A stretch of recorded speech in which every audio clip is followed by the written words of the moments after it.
ਸਵਾਗਤ ਕਰਦੇ ਹਾਂ ਜੀ ਅੱਜ ਦੀ ਕਲਾਸ ਦੇ ਵਿੱਚ ਜੋ ਹਿਸਟਰੀ ਦੇ ਨਾਲ ਸੰਬੰਧਿਤ ਹੈਗੀ ਹੈ ਹਿਸਟਰੀ ਦੇ ਸਬਜੈਕਟ ਦੇ ਨਾਲ ਸੰਬੰਧਿਤ ਅੱਜ ਸ਼ੁਰੂ ਕਰਨ ਜਾ ਰਹੇ ਹਾਂ। ਉਸ ਦਾ ਫਸਟ ਚੈਪਟਰ ਉਸ ਦੀ ਗੱਲ ਕਰਾਂਗੇ ਜੀ। ਉਸ ਤੋਂ ਬਾਅਦ ਆਪਾਂ ਗੱਲ ਕਰਦੇ ਹਾਂ ਜੀ ਆਪਣੀਆਂ ਧਾਲੀਵਾਲ ਕਲਾਸਿਸ ਦੇ ਵੱਲੋਂ ਕਿਹੜੀਆਂ ਹੋਰ ਕਲਾਸਾਂ ਆਪਾਂ ਲਗਾ ਰਹੇ ਹਾਂ ਉਸ ਦੀ ਗੱਲ ਕਰਦੇ ਹਾਂ ਜੀ। ਤਾਂ ਸਭ ਤੋਂ ਪਹਿਲਾਂ ਜੀ ਮਾਸਟਰ ਗਾਈਡ ਪੰਜਾਬੀ ਦੀਆਂ ਕਲਾਸਾਂ ਦੇ ਪੂਰੇ ਚੱਲ ਰਹੀਆਂ ਨੇ ਜੀ। ਉਸ ਤੋਂ ਇਲਾਵਾ ਜੀ ਹਿਸਟਰੀ ਦੀ ਆਪਾਂ ਸਟਾਰਟਿੰਗ ਕਰਨ ਜਾ ਰਹੇ ਹਾਂ। ਅੱਜ ਫਸਟ ਟੋਪਿਕ ਕਰਾ ਰਹੇ ਹਾਂ। ਉਸ ਤੋਂ ਇਲਾਵਾ ਜੀ ਪੀਟੈਟ ਕਰ ਰਹੇ ਹਾਂ ਜੀ ਸਟਾਰਟਿੰਗ ਪੇਪਰ 2 ਦੀ ਜੀ। ਉਸ ਤੋਂ ਇਲਾਵਾ ਜੀ ਆਉਣ ਵਾਲੇ ਦਿਨਾਂ ਦੇ ਵਿੱਚ ਨੈੱਟ ਦੀਆਂ ਕਲਾਸਾਂ ਪੰਜਾਬੀ ਦੇ ਨੈੱਟ ਦੀਆਂ ਕਲਾਸਾਂ ਦੀ ਸਟਾਰਟਿੰਗ ਕਰਾਂਗੇ ਅਤੇ ਇਹ ਸਾਡਾ ਪਲਾਨ ਹੈਗਾ ਕਿ ਆਉਣ ਵਾਲੇ ਦਿਨਾਂ ਦੇ ਵਿੱਚ ਹੁਣ ਨੈੱਟ ਹੋਣ ਜਾ ਰਿਹਾ। ਉਸ ਤੋਂ ਬਾਅਦ ਜਿਹੜਾ ਸੈਸ਼ਨ ਹੋਏਗਾ ਉਸ ਦੇ ਲਈ ਆਪਾਂ ਸਟਾਰਟਿੰਗ ਕਰਾਂਗੇ। ਤਾਂ ਇਹਦੇ ਲਈ ਸਾਡਾ ਇਹੀ ਉਪਰਾਲਾ ਹੈਗਾ ਕਿ ਤੁਸੀਂ ਸਾਰੇ ਵੱਧ ਤੋਂ ਵੱਧ ਸਹਿਯੋਗ ਦਿਓ, ਕਲਾਸਾਂ ਦੇ ਨਾਲ ਜੁੜ ਕੇ ਰਹੋ ਜੀ। ਮਾਸਟਰ ਕੈਡਰ ਜੋ ਆਪਣਾ ਜੀ SST ਦਾ ਹੁੰਦਾ ਉਹਦੇ ਵਿੱਚ ਸਬਜੈਕਟ ਹੈਗਾ ਜੀ ਹਿਸਟਰੀ। ਆਪਾਂ ਉਸ ਦੀਆਂ ਕਲਾਸਾਂ ਸਟਾਰਟਿੰਗ ਕਰਨ ਜਾ ਰਹੇ ਹਾਂ ਜੀ। ਜੋ ਤੁਸੀਂ ਸਾਰਿਆਂ ਨੇ ਦੇਖਿਆ ਹੀ ਹੋਏਗਾ ਕਿ ਉਹਦੇ ਵਿੱਚ ਅਲੱਗ-ਅਲੱਗ ਵਿਸ਼ੇ ਹੁੰਦੇ ਨੇ ਜੀ। SS ਦੇ ਵਿੱਚ 4 ਪਾਰਟ ਹੁੰਦੇ ਆ, ਠੀਕ ਹੈ ਜੀ। 4 ਪਾਰਟਾਂ ਦੇ ਵਿੱਚੋਂ ਆਪਾਂ ਇੱਕ ਪਾਰਟ ਨੂੰ ਸਟਾਰਟਿੰਗ ਕਰਨ ਜਾ ਰਹੇ ਹਾਂ। ਤਾਂ ਫਿਰ ਫਿਊਚਰ ਦੇ ਵਿੱਚ ਜਦੋਂ ਕਦੇ ਵੀ ਟਾਈਮ ਹੋਇਆ ਤਾਂ ਬਾਕੀ ਪਾਰਟ ਦੇ ਬਾਰੇ ਸੋਚਿਆ ਜਾਏਗਾ। ਉਹਦੇ ਵਿੱਚੋਂ ਕਿਹੜਾ ਆਪਾਂ 2 ਪਾਰਟ ਕਰਨੇ ਹੁੰਦੇ ਆ ਜੀ ਪੇਪਰ ਦੇ ਵਿੱਚ, ਠੀਕ ਹੈ ਜੀ। ਇੱਕ ਪਾਰਟ ਆਪਾਂ ਸਟਾਰਟ ਕੀਤਾ, ਇੱਕ ਹੋਰ ਜਿਹੜਾ ਪਾਰਟ ਹੋਏਗਾ ਆਉਣ ਵਾਲੇ ਦਿਨਾਂ ਦੇ ਵਿੱਚ ਆਪਾਂ ਕਰਨ ਜਾ ਰਹੇ ਹਾਂ। ਅੱਜ ਦਾ ਟੌਪਿਕ ਹੈ ਜੀ ਪੁਨਰ ਜਾਗਰਣ, ਠੀਕ ਹੈ ਜੀ। ਪੁਨਰ ਜਾਗਰਣ ਹੁੰਦਾ ਜੀ ਕਿਸੇ ਚੀਜ਼ ਦੇ ਬਾਰੇ ਜਾਗਣਾ, ਠੀਕ ਹੈ ਜੀ। ਮੁੜ ਤੋਂ ਜਾਗਣਾ, ਉਸ ਦੀ ਗੱਲ ਕਰ ਰਹੇ ਹਾਂ ਜੀ। ਯੂਰਪ ਦੇ ਵਿੱਚ ਆਪਾਂ ਗੱਲ ਕਰ ਰਹੇ ਹਾਂ ਜੀ। ਯੂਰਪ ਸਾਰਿਆਂ ਤੋਂ ਅੱਗੇ ਰਿਹਾ ਗਾ, ਉਸ ਦੀ ਆਪਾਂ ਗੱਲ ਕਰਦੇ ਹਾਂ ਜੀ। ਯੂਰਪ ਦੇ ਵਿੱਚ ਮੱਧਕਾਲ ਵਿੱਚ ਪੂਰੀ ਤਰ੍ਹਾਂ ਅੰਧਕਾਰ ਦਾ ਯੁੱਗ ਨਹੀਂ ਸੀ ਜੀ। ਮੱਧਕਾਲ ਜਦੋਂ ਆਪਾਂ ਗੱਲ ਕਰਦੇ ਹਾਂ ਜੀ ਆਪਣਾ ਮੱਧਕਾਲ ਦੀ, ਤਾਂ ਇੱਥੇ ਆਪਣੇ ਹਜੇ ਕਹਿ ਲਓ ਜੀ ਮੁਗਲਾਂ ਦਾ ਭਾਵ ਉਸ ਤੋਂ ਬਾਅਦ ਹਮਲੇ ਸ਼ੁਰੂ ਹੋ ਜਾਂਦੇ ਆ ਜੀ 700 ਈਸਵੀ ਤੋਂ ਲੈ ਕੇ ਆਪਾਂ ਗੱਲ ਕਰਦੇ ਹਾਂ ਜੀ ਅੰਗਰੇਜ਼ਾਂ ਦੇ ਆਉਣ ਤੱਕ ਦੀ, ਠੀਕ ਹੈ। ਉਸ ਸਮੇਂ ਨੂੰ ਜਿਹੜਾ ਹੈਗਾ ਗਾ ਮੱਧਕਾਲ ਦਾ ਆਪਾਂ ਦੌਰ ਮੰਨਦੇ ਹਾਂ। ਉਸ ਤੋਂ ਬਾਅਦ ਆਪਾਂ ਗੱਲ ਕਰਦੇ ਹਾਂ ਜੀ ਇਸ ਕਾਲ ਦੇ ਵਿੱਚ ਕਹਿ ਲਓ ਜੀ ਨੇੜੇ ਤੇੜੇ ਅਜਿਹੀਆਂ ਪਰਿਸਥਿਤੀਆਂ ਜ਼ਰੂਰ ਪੈਦਾ ਹੋਈਆਂ ਸੀ ਕਿ ਮਨੁੱਖ ਹੈ ਜਿਹੜਾ ਕੀ ਹੋ ਗਿਆ ਜੀ, ਉਹਦੇ ਵਿੱਚ ਚੇਤਨਾ ਆ ਗਈ, ਭਾਵ ਉਹਦੇ ਵਿੱਚ ਜਾਗਰੂਕ ਕਿਸੇ ਚੀਜ਼ ਦੇ ਬਾਰੇ ਉਹ ਸੁਚੇਤ ਹੋ ਗਿਆ, ਠੀਕ ਹੈ। ਉਹੀ ਚੇਤਨਾ ਜਿਹੜੀ ਹੈਗੀ ਸੀ ਉਸ ਨੂੰ ਜਿਹੜਾ ਹੈਗਾ ਪੁਨਰ ਜਾਗਰਣ ਅਖਵਾਉਂਦੀ ਹੈ ਕਿ ਇਨਸਾਨ ਦਾ ਪਹਿਲਾਂ ਉਹ ਸੁਚੇਤ ਸੀ। ਪਹਿਲਾਂ ਪੁਰਾਣੀਆਂ ਸਭਿਅਤਾਵਾਂ ਦੀ ਆਪਾਂ ਗੱਲ ਕਰਦੇ ਹਾਂ ਤਾਂ ਉਸਨੇ ਬਹੁਤ ਸਾਰੀਆਂ ਖੋਜਾਂ ਕੀਤੀਆਂ ਨੇ, ਤਾਂ ਉਹ ਸੁਚੇਤ ਸੀ, ਜਾਗਦਾ ਸੀ, ਤਾਂ ਹੀ ਕੀਤੀਆਂ। ਇਸੇ ਸੀਰੀਜ਼ ਦੇ ਵਿੱਚ ਆਪਾਂ ਕਹਿੰਦੇ ਜੀ ਕੁਛ ਸਮਾਂ ਇਸ ਤਰ੍ਹਾਂ ਦਾ ਵੀ ਆਉਂਦਾ ਜਦੋਂ ਉਹ ਖੋਜਾਂ ਵਗੈਰਾ ਨਹੀਂ ਕਰਦੇ, ਤਾਂ ਇਸ ਨੂੰ ਆਪਾਂ ਕਹਿੰਦੇ ਹਾਂ ਜੀ ਫਿਰ ਇਹ ਦੌਰ ਆਉਂਦਾ ਜੀ ਪੁਨਰ ਜਾਗਰਣ ਦਾ ਕਿ ਉਹ ਮੁੜ ਤੋਂ ਉਹ ਲੋਕ ਫਿਰ ਜਾਗਣਾ ਸ਼ੁਰੂ ਕਰ ਦਿੰਦੇ ਆ ਜੀ। ਪੁਨਰ ਜਾਗਰਣ ਕੋਈ ਰਾਜਨੀਤਿਕ ਜਾਂ ਸਮਾਜਿਕ ਅੰਦੋਲਨ ਨਹੀਂ ਸੀਗਾ ਜੀ। ਜਦੋਂ ਆਪਾਂ ਗੱਲ ਕਰਦੇ ਹਾਂ ਜੀ ਇਹ ਕੋਈ ਲਹਿਰ ਦੀ ਤਰ੍ਹਾਂ ਨਹੀਂ ਸੀ ਕਿ ਕਿਤੇ ਕੋਈ ਲਹਿਰ ਪੈਦਾ ਹੋ ਗਈ, ਅੰਦੋਲਨ ਖੜ੍ਹਾ ਹੋ ਗਿਆ ਜੀ, ਇਹ ਉਹ ਨਹੀਂ ਸੀਗਾ ਜੀ। ਇਹ ਲੋਕਾਂ ਦੇ ਵਿੱਚ ਕਹਿ ਲਓ ਜੀ ਜਾਗਰਤੀ ਸੀ ਅਤੇ ਇੱਕ ਮਨੋਦਸ਼ਾ ਸੀਗੀ। ਆਪ ਲੋਕ ਸੁਚੇਤ ਹੋ ਰਹੇ ਸੀ ਕਿ ਉਹਨਾਂ ਨੇ ਕੀ ਕਰਨਾ ਕੀ ਨਹੀਂ, ਅਤੇ ਉਹਨਾਂ ਦਾ ਆਪਦੀ ਸੋਚ ਸੀਗੀ, ਮਨ ਦੀ ਸੋਚ ਸੀ ਕਿ ਉਹਨਾਂ ਦੇ ਲਈ ਕੀ ਹੋਣਾ ਚਾਹੀਦਾ। ਇਹ ਸਾਰਾ ਪੁਨਰ ਜਾਗਰਣ ਅਖਵਾਉਂਦਾ। ਆਪਾਂ ਗੱਲ ਕਰ ਰਹੇ ਹਾਂ ਜੀ ਪੁਨਰ ਜਾਗਰਣ ਦੇ ਬਾਰੇ, ਉਹਦੇ ਬਾਰੇ ਕਿ ਉਹਦਾ ਅਰਥ ਨੂੰ ਸਮਝਣਾ ਬੜਾ ਜ਼ਰੂਰੀ ਹੈ, ਠੀਕ ਹੈ ਜੀ। ਜਿਹਨੂੰ ਅੰਗਰੇਜ਼ੀ ਦੇ ਵਿੱਚ ਰੈਨੈਸਾਂਸ ਕਿਹਾ ਜਾਂਦਾ ਹੈਗਾ। ਪੁਨਰ ਜਾਗਰਣ ਦੇ ਜਿਹੜੀ ਸ਼ਬਦਾਵਲੀ ਹੈ, ਭਾਵ ਸ਼ਬਦ ਨੇ, ਉਹਨਾਂ ਤੋਂ ਬੌਧਿਕ ਤਬਦੀਲੀਆਂ ਦਾ ਆਪਾਂ ਨੂੰ ਕਹਿ ਦਿਓ ਜੀ ਬੋਧ ਹੁੰਦਾ, ਭਾਵ ਆਪਾਂ ਨੂੰ ਪਤਾ ਲੱਗਦਾ ਕਿ ਕਿਹੜੀਆਂ ਬੌਧਿਕ ਪੱਧਰ 'ਤੇ ਤਬਦੀਲੀਆਂ ਆ ਰਹੀਆਂ ਨੇ ਜੋ ਮੱਧ ਯੁੱਗ ਦੇ ਵਿੱਚ ਅੰਤ ਵਿੱਚ ਦੇਖੀਆਂ ਜਾਂਦੀਆਂ ਜੀ। ਮੱਧ ਯੁੱਗ, ਠੀਕ ਹੈ ਜੀ। ਮੱਧ ਯੁੱਗ ਦੀ ਆਪਾਂ ਕਾਲ ਵੰਡ ਕਰਦੇ ਹਾਂ ਜਦੋਂ ਉੱਥੋਂ ਪਤਾ ਲੱਗਦਾ। ਦੂਜੇ ਸ਼ਬਦਾਂ ਵਿੱਚ ਕਹਿ ਲਈਏ ਜੀ ਮੱਧਕਾਲ ਦੀ ਸਮਾਪਤੀ, ਭਾਵ ਜੀ ਜਦੋਂ ਆਪਣੀ ਔਰੰਗਜ਼ੇਬ ਦੀ ਮੌਤ ਦੇ ਨਾਲ ਕਹਿੰਦੇ ਜੀ ਮੱਧ ਯੁੱਗ ਕਹਿ ਲਓ ਜੀ ਸਮਾਪਤੀ ਮੰਨੀ ਜਾਂਦੀ ਹੈ ਅਤੇ ਆਧੁਨਿਕ ਕਾਲ ਦੀ ਸਟਾਰਟਿੰਗ ਮੰਨਦੇ ਆ ਜ਼ਿਆਦਾਤਰ ਜੀ। ਅੰਗਰੇਜ਼ਾਂ ਦਾ ਜਦੋਂ ਕਬਜ਼ਾ ਸ਼ੁਰੂ ਹੋ ਜਾਣਾ ਉਸ ਸਮੇਂ ਦੇ ਨਾਲ। ਆਧੁਨਿਕ ਕਾਲ ਦਾ ਆਰੰਭ ਬੌਧਿਕ ਪਰਿਵਰਤਨ ਲੈ ਕੇ ਆਉਂਦਾ ਜੀ। ਠੀਕ ਹੈ ਜੀ। ਇਹ ਤਬਦੀਲੀਆਂ ਤੋਂ ਭਾਵ ਸਾਮੰਤਵਾਦ ਦਾ ਪਤਨ, ਭਾਵ ਜੋ ਪੂੰਜੀਪਤੀ ਵਰਗ ਸੀਗਾ ਉਹਨਾਂ ਦਾ ਇਹ ਕਹਿ ਲੈਂਦੇ ਪਤਨ ਕਰ ਦਿੰਦਾ। ਪੁਰਾਤਨ ਸਾਹਿਤ ਦਾ ਅਧਿਐਨ ਕਰਦਾ। ਇਹਨਾਂ ਵਿੱਚ ਇੱਕ ਖਾਸ ਇਹ ਚੀਜ਼ ਸੀਗੀ ਕਿ ਜੋ ਪੁਰਾਣਾ ਇਤਿਹਾਸ ਹੈ, ਭਾਵ ਪੁਰਾਣੇ ਸਮੇਂ ਦੇ ਵਿੱਚ ਜੋ ਖੋਜਾਂ ਹੋਈਆਂ ਨੇ ਉਹ ਚੀਜ਼ ਨੂੰ ਬੜੀ ਮਾਨਤਾ ਦਿੰਦੇ ਆ ਜੀ। ਉਹਨਾਂ ਦੇ ਨਾਲ ਫਿਰ ਤੋਂ ਜੁੜਦੇ ਆ, ਕਿਉਂਕਿ ਜਾਂ ਆਪਾਂ ਜ਼ੀਰੋ ਦੀ ਖੋਜ ਦੀ ਗੱਲ ਕਰੀਏ ਜੀ, ਜੋ ਵਿਗਿਆਨ ਦੇ ਵਿੱਚ ਖੋਜਾਂ ਹੋਈਆਂ ਨੇ, ਅਲੱਗ-ਅਲੱਗ ਖੋਜਾਂ ਹੋਈਆਂ ਨੇ, ਉਹਨਾਂ ਦੇ ਵੱਲ ਜੁੜਨ ਦੀ ਗੱਲ ਕਰ ਰਹੇ ਸੀ ਇਹ ਚੀਜ਼। ਰਾਸ਼ਟਰੀ ਰਾਜਾਂ ਦਾ ਉਭਾਰ, ਭਾਵ ਰਾਸ਼ਟਰ ਇੱਕ ਦੇਸ਼ ਦੇ ਵਿੱਚ ਅਲੱਗ-ਅਲੱਗ ਪ੍ਰਾਂਤ ਹੁੰਦੇ ਆ ਜੀ, ਜਿਹਨਾਂ ਨੂੰ ਆਪਾਂ ਰਾਸ਼ਟਰ ਬੋਲ ਦਿੰਦੇ ਹਾਂ। ਠੀਕ ਹੈ, ਉਹ ਉਭਾਰ ਹੁੰਦਾ, ਨਵੇਂ ਬਣਦੇ ਨੇ। ਠੀਕ ਹੈ ਜੀ। ਆਧੁਨਿਕ ਵਿਗਿਆਨ ਦਾ ਆਰੰਭ ਹੁੰਦਾ ਕਿ ਵਿਗਿਆਨ ਦੀ ਜਿਹੜੀ ਹੈਗੀ ਹੈ ਦਸ਼ਾ ਫਿਰ ਤੋਂ ਜਿਹੜੀ ਹੈਗੀ ਆ ਉਭਰਨ ਲੱਗਦੀ ਹੈ। ਗਤੀਸ਼ੀਲ ਅੱਖਰਾਂ ਦਾ ਭਾਵ ਨਵੀਆਂ ਚੀਜ਼ਾਂ ਆਉਂਦੀਆਂ ਨੇ ਜੀ, ਭਾਵ ਨਵੇਂ ਕਹਿ ਲਓ ਜੀ ਉਹਦੇ ਵਿੱਚ ਖੋਜਾਂ ਹੁੰਦੀਆਂ ਨੇ, ਭਾਵ ਗੱਲ ਕਰੀਏ ਜੀ ਬਰੂਦ, ਭਾਵ ਕਹਿ ਲਓ ਜੀ ਲੜਾਈ ਦੇ ਲਈ ਹਥਿਆਰਾਂ ਦੀ ਗੱਲ ਕਰਦੇ ਹਾਂ ਤਾਂ ਉਹ ਨਵੀਆਂ ਖੋਜਾਂ ਹੁੰਦੀਆਂ ਨੇ। ਨਵੇਂ ਵਪਾਰਕ ਮਾਰਗਾਂ ਦੀ ਕਹਿ ਲਓ ਜੀ ਖੋਜ ਕੀਤੀ ਜਾਂਦੀ ਹੈ। ਮੁੱਢਲੇ ਪੂੰਜੀਵਾਦ ਦਾ ਕਹਿ ਲਓ ਜੀ ਆਰੰਭ ਤੋਂ ਆਦਿ ਤੱਕ ਦਾ ਜਿਹੜਾ ਸਫ਼ਰ ਹੈ, ਮੁੱਢਲੇ ਪੂੰਜੀਵਾਦ ਦਾ ਜਿਹੜਾ ਆਰੰਭ ਹੁੰਦਾ ਜੀ ਆਦਿ ਤੋਂ ਲੈ ਕੇ, ਜਿਹੜਾ ਪੂੰਜੀਵਾਦ ਪੁਰਾਣੇ ਸਮੇਂ ਤੋਂ ਚੱਲਿਆ ਆ ਰਿਹਾ ਸੀ ਉਸ ਦੀ ਆਪਾਂ ਗੱਲ ਕਰ ਰਹੇ ਹਾਂ ਜੀ, ਉਸ ਦੀ ਚਰਚਾ ਕਰ ਰਹੇ ਹਾਂ। ਪੁਨਰ ਜਾਗਰਣ ਦੀ ਜੋ ਪਰਿਭਾਸ਼ਾ ਹੈਗੀ ਆ ਉਸ ਦੇ ਬਾਰੇ ਥੋੜ੍ਹੀ ਜਿਹੀ ਗੱਲਬਾਤ ਕਰ ਲੈਂਦੇ ਹਾਂ ਕਿ ਪੁਨਰ ਜਾਗਰਣ ਨੂੰ ਆਪਾਂ ਪਰਿਭਾਸ਼ਿਤ ਕਰਨਾ ਹੋਵੇ ਤਾਂ ਕਿਹੜੇ ਸ਼ਬਦਾਂ ਦੇ ਵਿੱਚ ਆਪਾਂ ਪਰਿਭਾਸ਼ਿਤ ਕਰਾਂਗੇ। ਪੁਨਰ ਜਾਗਰਣ ਦੀ ਪਰਿਭਾਸ਼ਾ ਜਦੋਂ ਦਿੰਦੇ ਆ ਜੀ, ਅਲੱਗ-ਅਲੱਗ ਦ੍ਰਿਸ਼ਟੀਕੋਣਾਂ ਤੋਂ ਅਲੱਗ-ਅਲੱਗ ਰਹੀ ਆ ਹਰ ਇੱਕ ਦੀ। ਠੀਕ ਹੈ ਜੀ। ਇਸ ਤਰ੍ਹਾਂ ਹਰ ਇੱਕ ਕਹਿ ਲਓ ਜੀ ਆਪਦੇ ਤਰੀਕੇ ਨਾਲ ਉਹਦੀ ਪਰਿਭਾਸ਼ਾ ਦੇਣ ਦੀ ਕੋਸ਼ਿਸ਼ ਕਰਦਾ ਕਿ ਉਹਨਾਂ ਦੇ ਜੋ ਪਰਿਭਾਸ਼ਾਵਾਂ ਨੇ ਉਹ ਅਲੱਗ-ਅਲੱਗ ਹੀ ਰਹਿ ਜਾਂਦੀਆਂ ਨੇ। ਜਿਵੇਂ ਇਤਿਹਾਸਕਾਰ ਹੇਜ਼ ਆਪਣੇ ਸ਼ਬਦਾਂ ਦੇ ਵਿੱਚ ਲਿਖਦਾ ਜੀ, ਪੁਨਰ ਜਾਗਰਣ ਸ਼ਬਦ ਜਿਸ ਦਾ ਸ਼ਬਦੀ ਅਰਥ ਪੁਨਰ ਭਾਵ ਜਨਮ ਤੋਂ ਹੈ ਦੀ ਵਰਤੋਂ ਨਾਲ ਹੈ। ਠੀਕ ਹੈ ਜੀ। ਬਦਕਿਸਮਤੀ ਦੇ ਨਾਲ ਮੱਧਕਾਲ ਦੇ ਵਿੱਚ, ਠੀਕ ਹੈ ਜੀ, ਮੱਧਕਾਲ ਦੇ ਵਿੱਚ ਜੋ ਕਹਿ ਲਈਏ ਜੀ ਆਧੁਨਿਕ ਕਾਲ ਵਿੱਚ ਪਰਿਵਰਤਨ ਹੋਣ ਦੇ ਸਮੁੱਚੇ ਸਮੇਂ ਲਈ ਇਸ ਦੀ ਸ਼ਬਦ ਦੀ ਵਰਤੋਂ ਕੀਤੀ ਜਾਂਦੀ ਹੈ। ਉਹ ਕਹਿਣਾ ਕੀ ਚਾਹੁੰਦਾ ਜੀ, ਹੇਜ਼ ਕਹਿਣਾ ਚਾਹੁੰਦਾ ਕਿ ਮੱਧਕਾਲ ਦੇ ਵਿੱਚ ਜਿਹੜਾ ਸੀਗਾ ਪੁਨਰ ਜਨਮ ਨੂੰ ਆਪਾਂ ਕਹਿ ਲਓ ਜੀ ਪੁਨਰ ਜਾਗਰਣ ਨੂੰ ਕਹਿ ਲਈਏ ਜੀ ਬਦਕਿਸਮਤੀ ਦੇ ਨਾਲ, ਇਹ ਕਹਿੰਦਾ ਜੀ ਮੱਧਕਾਲ ਦੇ ਵਿੱਚ ਨਹੀਂ, ਆਧੁਨਿਕ ਕਾਲ ਦੇ ਵਿੱਚ ਜਦੋਂ ਭਾਵ ਪਰਿਵਰਤਨ ਆਉਣ ਲੱਗਦਾ, ਮੱਧਕਾਲ ਦਾ ਤਕਰੀਬਨ ਨਿੰਗਣ ਵਾਲਾ ਹੋ ਜਾਂਦਾ ਜੀ, ਉਸ ਸਮੇਂ ਦੀ ਉਹ ਗੱਲ ਕਰ ਰਿਹਾ ਸੀ।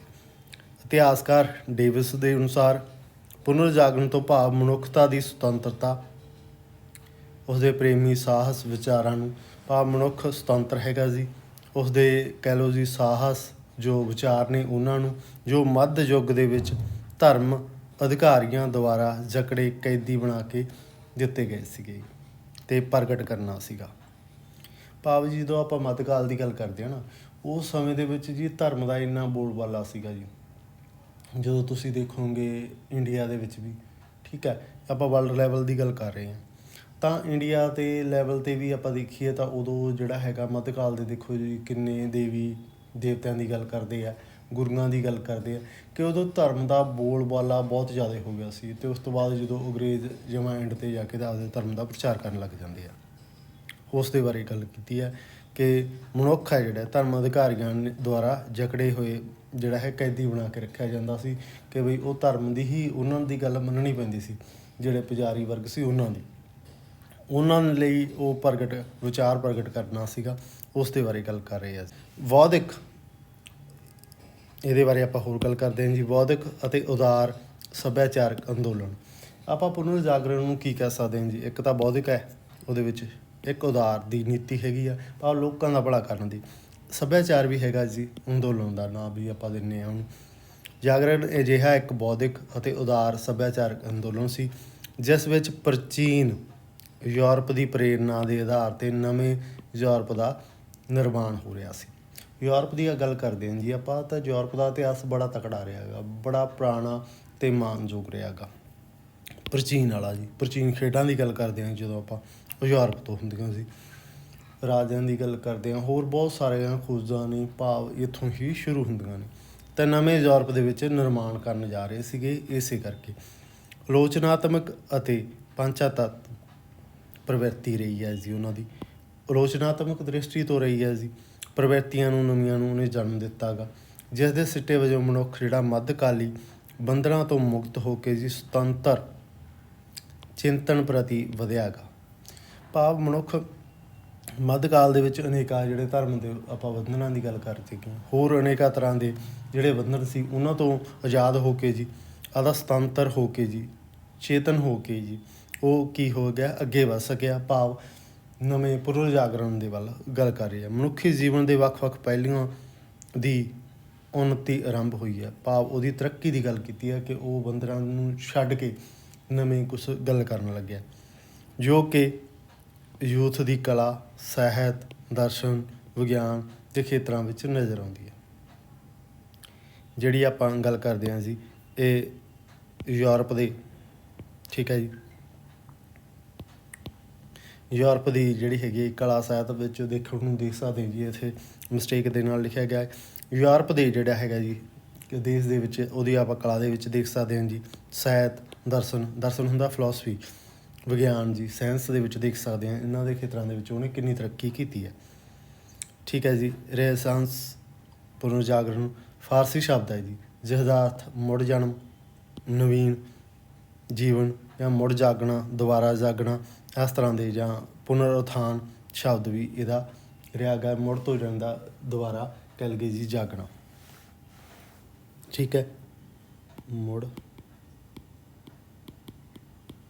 ਜਾਗਣਾ ਵੀ ਇਹਦਾ ਸ਼ਬਦ ਰਹਿ ਗਿਆ। ਇਹ ਕੁਛ ਇਹਦੇ ਸ਼ਬਦ ਨੇ ਜਿਨ੍ਹਾਂ ਨੂੰ ਆਪਾਂ ਕਹਿ ਸਕਦੇ ਹਾਂ ਕਿ ਪੁਨਰ ਜਾਗਰਣ ਨੂੰ ਕਿਹੜੇ ਸ਼ਬਦਾਂ ਦੇ ਨਾਲ ਜਾਣਿਆ ਜਾਂਦਾ।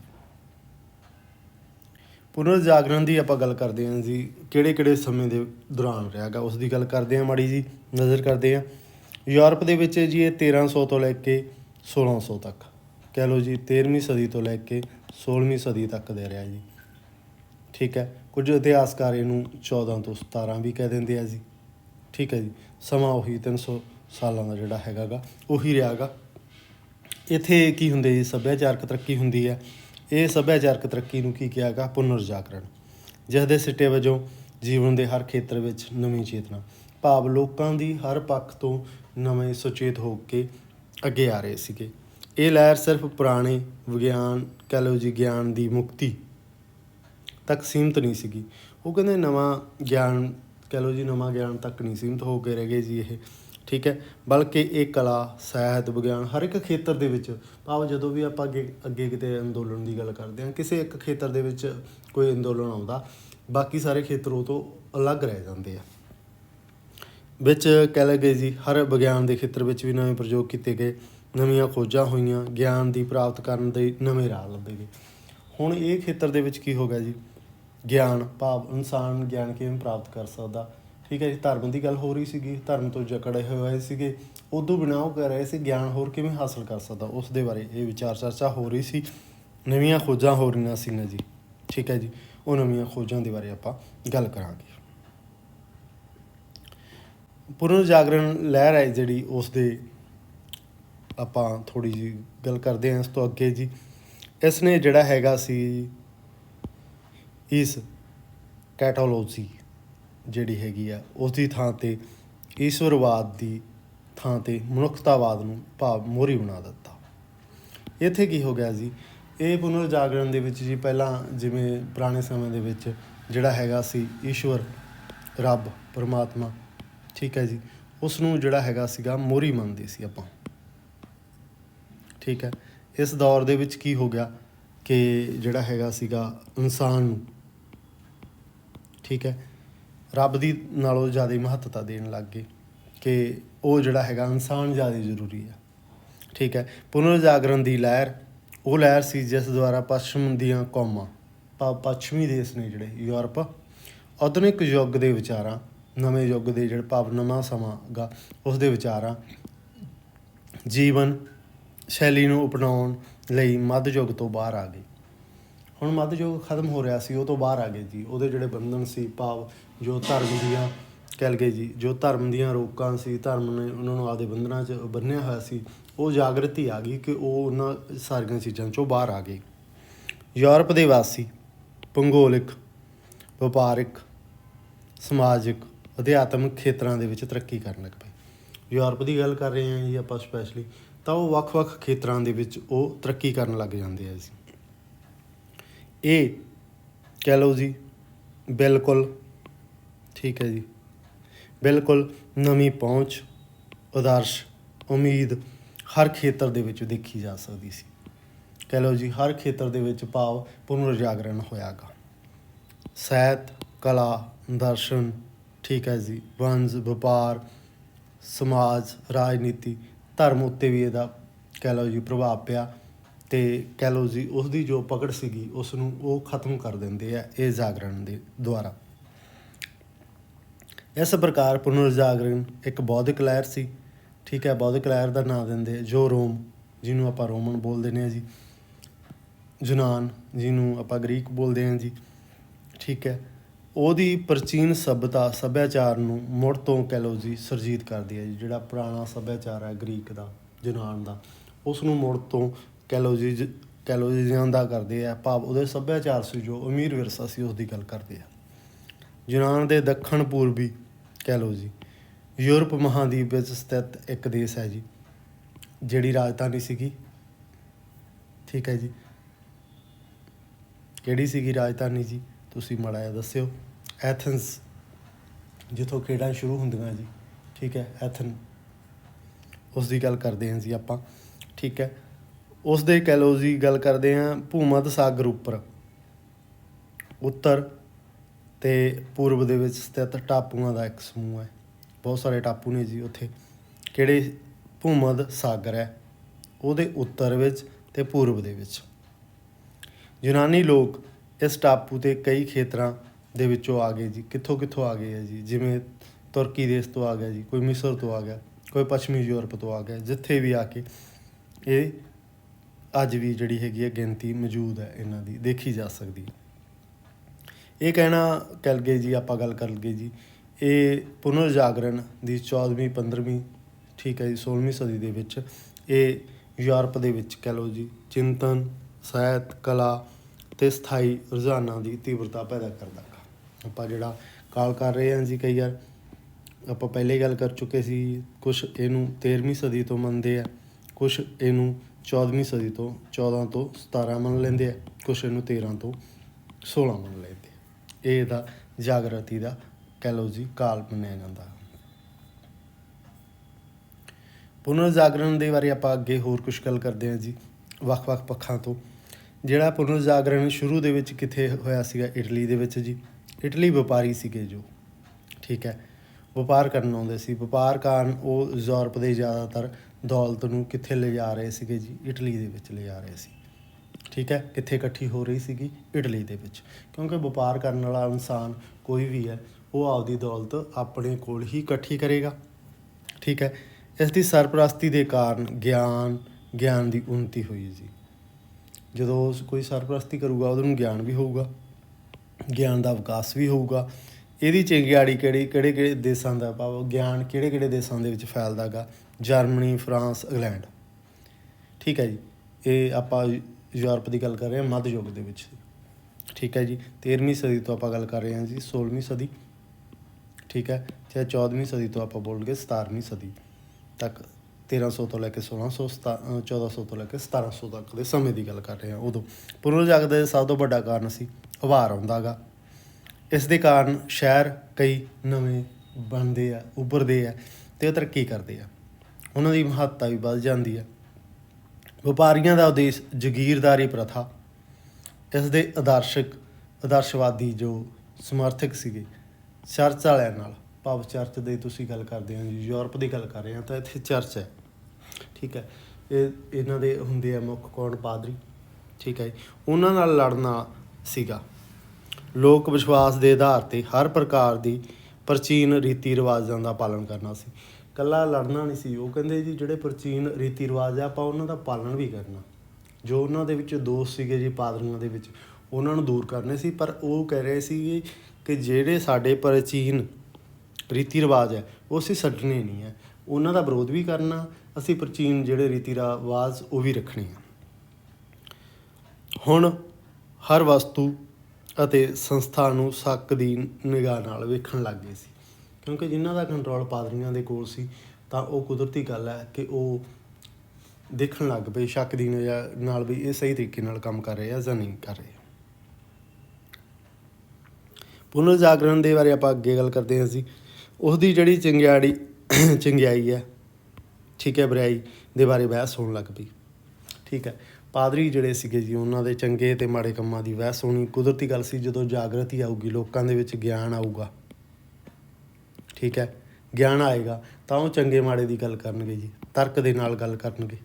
ਠੀਕ ਹੈ, ਜਦੋਂ ਗਿਆਨ ਆਊਗਾ, ਜਾਂ ਗਿਆਨ ਹੀ ਨਹੀਂ ਤਾਂ ਫਿਰ ਉਹ ਤਰਕ ਦੀ ਗੱਲ ਕਰਦੇ ਹੀ ਨਹੀਂ। ਠੀਕ ਹੈ, ਜਦੋਂ ਤੱਕ ਗਿਆਨ ਨਹੀਂ ਆਉਂਦਾ ਉਦੋਂ ਤੱਕ ਉਹ ਤਰਕ ਦੇ ਨਾਲ ਗੱਲ ਨਹੀਂ ਕਰਦੇ। ਉਹਦੇ ਵਿਚਾਰਾਂ ਦੀ ਸੁਤੰਤਰਤਾ, ਠੀਕ ਹੈ, ਗਿਆਨ ਦੀ ਤਰੱਕੀ ਦੇ ਵਿੱਚ ਵਾਧਾ ਕਰਦੀ ਹੈ। ਜਦੋਂ ਕਿਸੇ ਦੇ ਵਿਚਾਰ ਸੁਤੰਤਰ ਹੋਣਗੇ ਤਾਂ ਉਹ ਆਪਦੀ ਆਪ ਹੀ ਉਹਦੇ ਗਿਆਨ ਦੇ ਵਿੱਚ ਵਾਧਾ ਹੋਊਗਾ। ਪਹਿਲਾਂ ਜਿਵੇਂ ਜੀ ਇਹਨਾਂ ਦਾ ਧਰਮ ਦਾ ਕੰਟਰੋਲ ਸੀ ਤਾਂ ਕਿੱਥੇ ਵਿਚਾਰ ਪੈਦਾ ਹੋਣੇ ਸੀਗੇ। ਦੌਲਤ ਦੀ ਉਪਲਬਧਤਾ ਦਾ ਕਾਰਨ, ਜਦੋਂ ਕਿਸੇ ਕੋਲ ਦੌਲਤ ਹੋਊਗੀ, ਠੀਕ ਹੈ, ਜ਼ਿਆਦਾ ਹੋਊਗੀ ਤਾਂ ਵਪਾਰੀਆਂ ਨੂੰ ਮੌਕਾ ਮਿਲੂਗਾ। ਵਪਾਰੀਆਂ ਨੂੰ ਮੌਕਾ ਮਿਲੂਗਾ ਤਾਂ ਤਰੱਕੀ ਹੋਊਗੀ ਦੇਸ਼ ਦੀ। ਇਸ ਦੀ ਵਰਤੋਂ ਨਾਲ ਪੜ੍ਹਾਈ ਵੀ ਕਰ ਸਕਦੇ ਸੀਗੇ। ਜਦੋਂ ਕਿਸੇ ਕੋਲ 4 ਪੈਸੇ ਹੋਣਗੇ, ਯੂਨੀਵਰਸਿਟੀਆਂ ਦੀ ਫੀਸ ਭਰੇਗਾ ਅਤੇ ਉਹ ਪੜ੍ਹਾਈ ਦੇ ਜਿਹੜੇ ਹੈਗੇ ਆ ਬਹੁਤ ਜ਼ਿਆਦਾ ਹੋਣ ਲੱਗ ਪਏ। ਮੱਧ ਯੁੱਗ ਦੇ ਆਰੰਭ ਦੇ ਵਿੱਚ ਇਸ ਕਿਸਮ ਦੀ ਛੁੱਟੀ ਸਿਰਫ ਪਾਦਰੀਆਂ ਨੂੰ ਸੀਗੀ। ਪੜ੍ਹਾਈ ਵਾਲੇ ਦੇ ਕੰਮ ਦੇ ਵਿੱਚ ਪਾਦਰੀਆਂ ਨੂੰ ਜ਼ਿਆਦਾ ਕੋਈ ਪੁੱਛਦਾ ਨਹੀਂ ਸੀਗਾ ਕਿ ਉਹ ਕਿੰਨਾ ਪੜ੍ਹਿਆ ਲਿਖਿਆ, ਉਹਦੇ ਨਾਲ ਕੋਈ ਲੈਣਾ ਦੇਣਾ ਨਹੀਂ ਸੀ ਹੁੰਦਾ। ਜ਼ਿਆਦਾਤਰ ਉਹਦੇ ਨਾਲ ਨਹੀਂ ਸੀ ਕੋਈ ਹੁੰਦਾ। ਪਾਦਰੀ ਜਿਹੜਾ ਹੈਗਾ ਬਸ ਠੀਕ ਹੈ। ਜਿਵੇਂ ਅੱਜ ਕੱਲ੍ਹ ਆਪਣੇ ਦੇਸ਼ ਦੇ ਵਿੱਚ ਕੁਛ ਥਾਵਾਂ 'ਤੇ ਹੁੰਦਾ ਜੀ ਜਿੱਥੇ ਪੜ੍ਹਾਈ ਦਾ ਲੈਣਾ ਦੇਣਾ ਨਹੀਂ ਹੈ, ਜੋ ਧਰਮ ਨਾਲ ਸੰਬੰਧ ਰੱਖਦੀਆਂ ਨੇ। ਅਮੀਰ ਹੋਣ ਕਾਰਨ, ਠੀਕ ਹੈ ਜੀ, ਸ਼ਹਿਰਾਂ ਦੇ ਵਿੱਚ ਵੱਡੇ ਵਪਾਰੀ ਸੀਗੇ। ਉਹਨਾਂ ਨੇ ਕਲਾ ਸੱਭਿਆਚਾਰ ਦੀ ਉਤਸ਼ਾਹ ਦੇ ਨਾਲ ਸਰਪ੍ਰਸਤ ਬਣ ਗਏ। ਹੁਣ ਜਿਹਦੇ ਕੋਲ ਕਿਸੇ ਕੋਲ ਪੈਸਾ ਹੈਗਾ ਜੀ ਉਹ ਖਰਚਣ ਲੱਗ ਪਏ, ਭਾਵ ਸਰਪ੍ਰਸਤੀ ਕਰਨ ਲੱਗ ਪਏ। ਉਦਾਹਰਨ ਦੇ ਵਜੋਂ ਜੀ ਫੈਲੋਰਸ, ਠੀਕ ਹੈ ਜੀ, ਇਟਲੀ ਦੇ ਜਿਹੜੇ ਪੁਨਰ ਜਾਗਰਣ ਦਾ ਵੱਡਾ ਕੇਂਦਰ ਬਣਿਆ ਰਿਹਾ ਜੀ ਇੱਕ, ਠੀਕ ਹੈ, ਸ਼ਹਿਰ ਹੈ ਇੱਕ ਜੀ ਫੈਲੋਰਸ। ਉਹ ਜਿਹੜਾ ਹੈਗਾ ਗਾ ਉਹ ਜਾਗਰਤੀ ਦਾ ਕੇਂਦਰ ਬਣਦਾ ਇਟਲੀ ਦੀਆਂ। 2 ਵੱਡੀਆਂ ਬੈਂਕਾਂ ਨੇ ਜੀ, ਸਟਰਾਜੋ ਅਤੇ ਮੈਡੀਸੀ ਦੇ ਮੁਖੀ ਸੀਗੇ ਜੀ, ਜੋ ਇਹਨਾਂ ਦੇ ਵਿੱਚ ਪੁਨਰ ਜਾਗਰਣ ਦੇ ਵਿੱਚ ਅਹਿਮ ਭੂਮਿਕਾ ਨਿਭਾਉਂਦੇ ਨੇ। ਯੂਰਪ ਦੇ ਕਲਾਕਾਰਾਂ ਵਿਦਵਾਨਾਂ ਦੇ ਸਭ ਤੋਂ ਵੱਡੇ ਉਦਾਰਵਾਦੀ ਸਰਪ੍ਰਸਤ ਸੀਗੇ ਜੀ। ਉਹ ਦੋਨੇ ਕੰਪਨੀਆਂ ਜਿਹੜੀਆਂ ਹੈਗੀਆਂ ਜੀ, ਆਪਾਂ ਗੱਲ ਕੀਤੀ ਹੈ ਬੈਂਕਾਂ ਦੇ ਜੋ ਮਾਲਕ ਸੀਗੇ ਜੀ, ਮੁਖੀ, ਭਾਵ ਸਟਰਾਜੋ ਅਤੇ ਮੈਡੀਸੀ ਦੇ ਜੋ ਮੁਖੀ ਨੇ, ਉਹ ਕਲਾਕਾਰਾਂ ਅਤੇ ਵਿਦਵਾਨਾਂ ਨੂੰ ਕਹਿ ਲਓ ਜੀ ਉਤਸ਼ਾਹ ਕਰਨ ਵਿੱਚ ਬੜੀ ਉਦਾਰਤਾ ਦਿਖਾਉਂਦੇ ਆ, ਭਾਵ ਉਹਨਾਂ ਨੂੰ ਸਹਿਯੋਗ ਦਿੰਦੇ ਆ। ਯਾਤਰਾ ਅਤੇ ਕਾਰੋਬਾਰ ਕਰਦੇ ਸਮੇਂ ਲੋਕਾਂ ਵਿੱਚ ਆਪਸੀ ਸੰਵਾਦ ਹੋਣ ਲੱਗ ਪਏ। ਜਦੋਂ ਕੋਈ ਵਪਾਰ ਹੋਊਗਾ ਜੀ, ਕਿਤੇ ਜਾਵਾਂਗੇ ਜੀ ਆਪਾਂ, ਠੀਕ ਹੈ, ਉੱਥੇ ਗੱਲਬਾਤ ਕਰਾਂਗੇ, ਉੱਥੋਂ ਦੀਆਂ ਗੱਲਾਂ ਬਾਤਾਂ ਆਪਣੀ ਕਰਾਂਗੇ ਜੀ।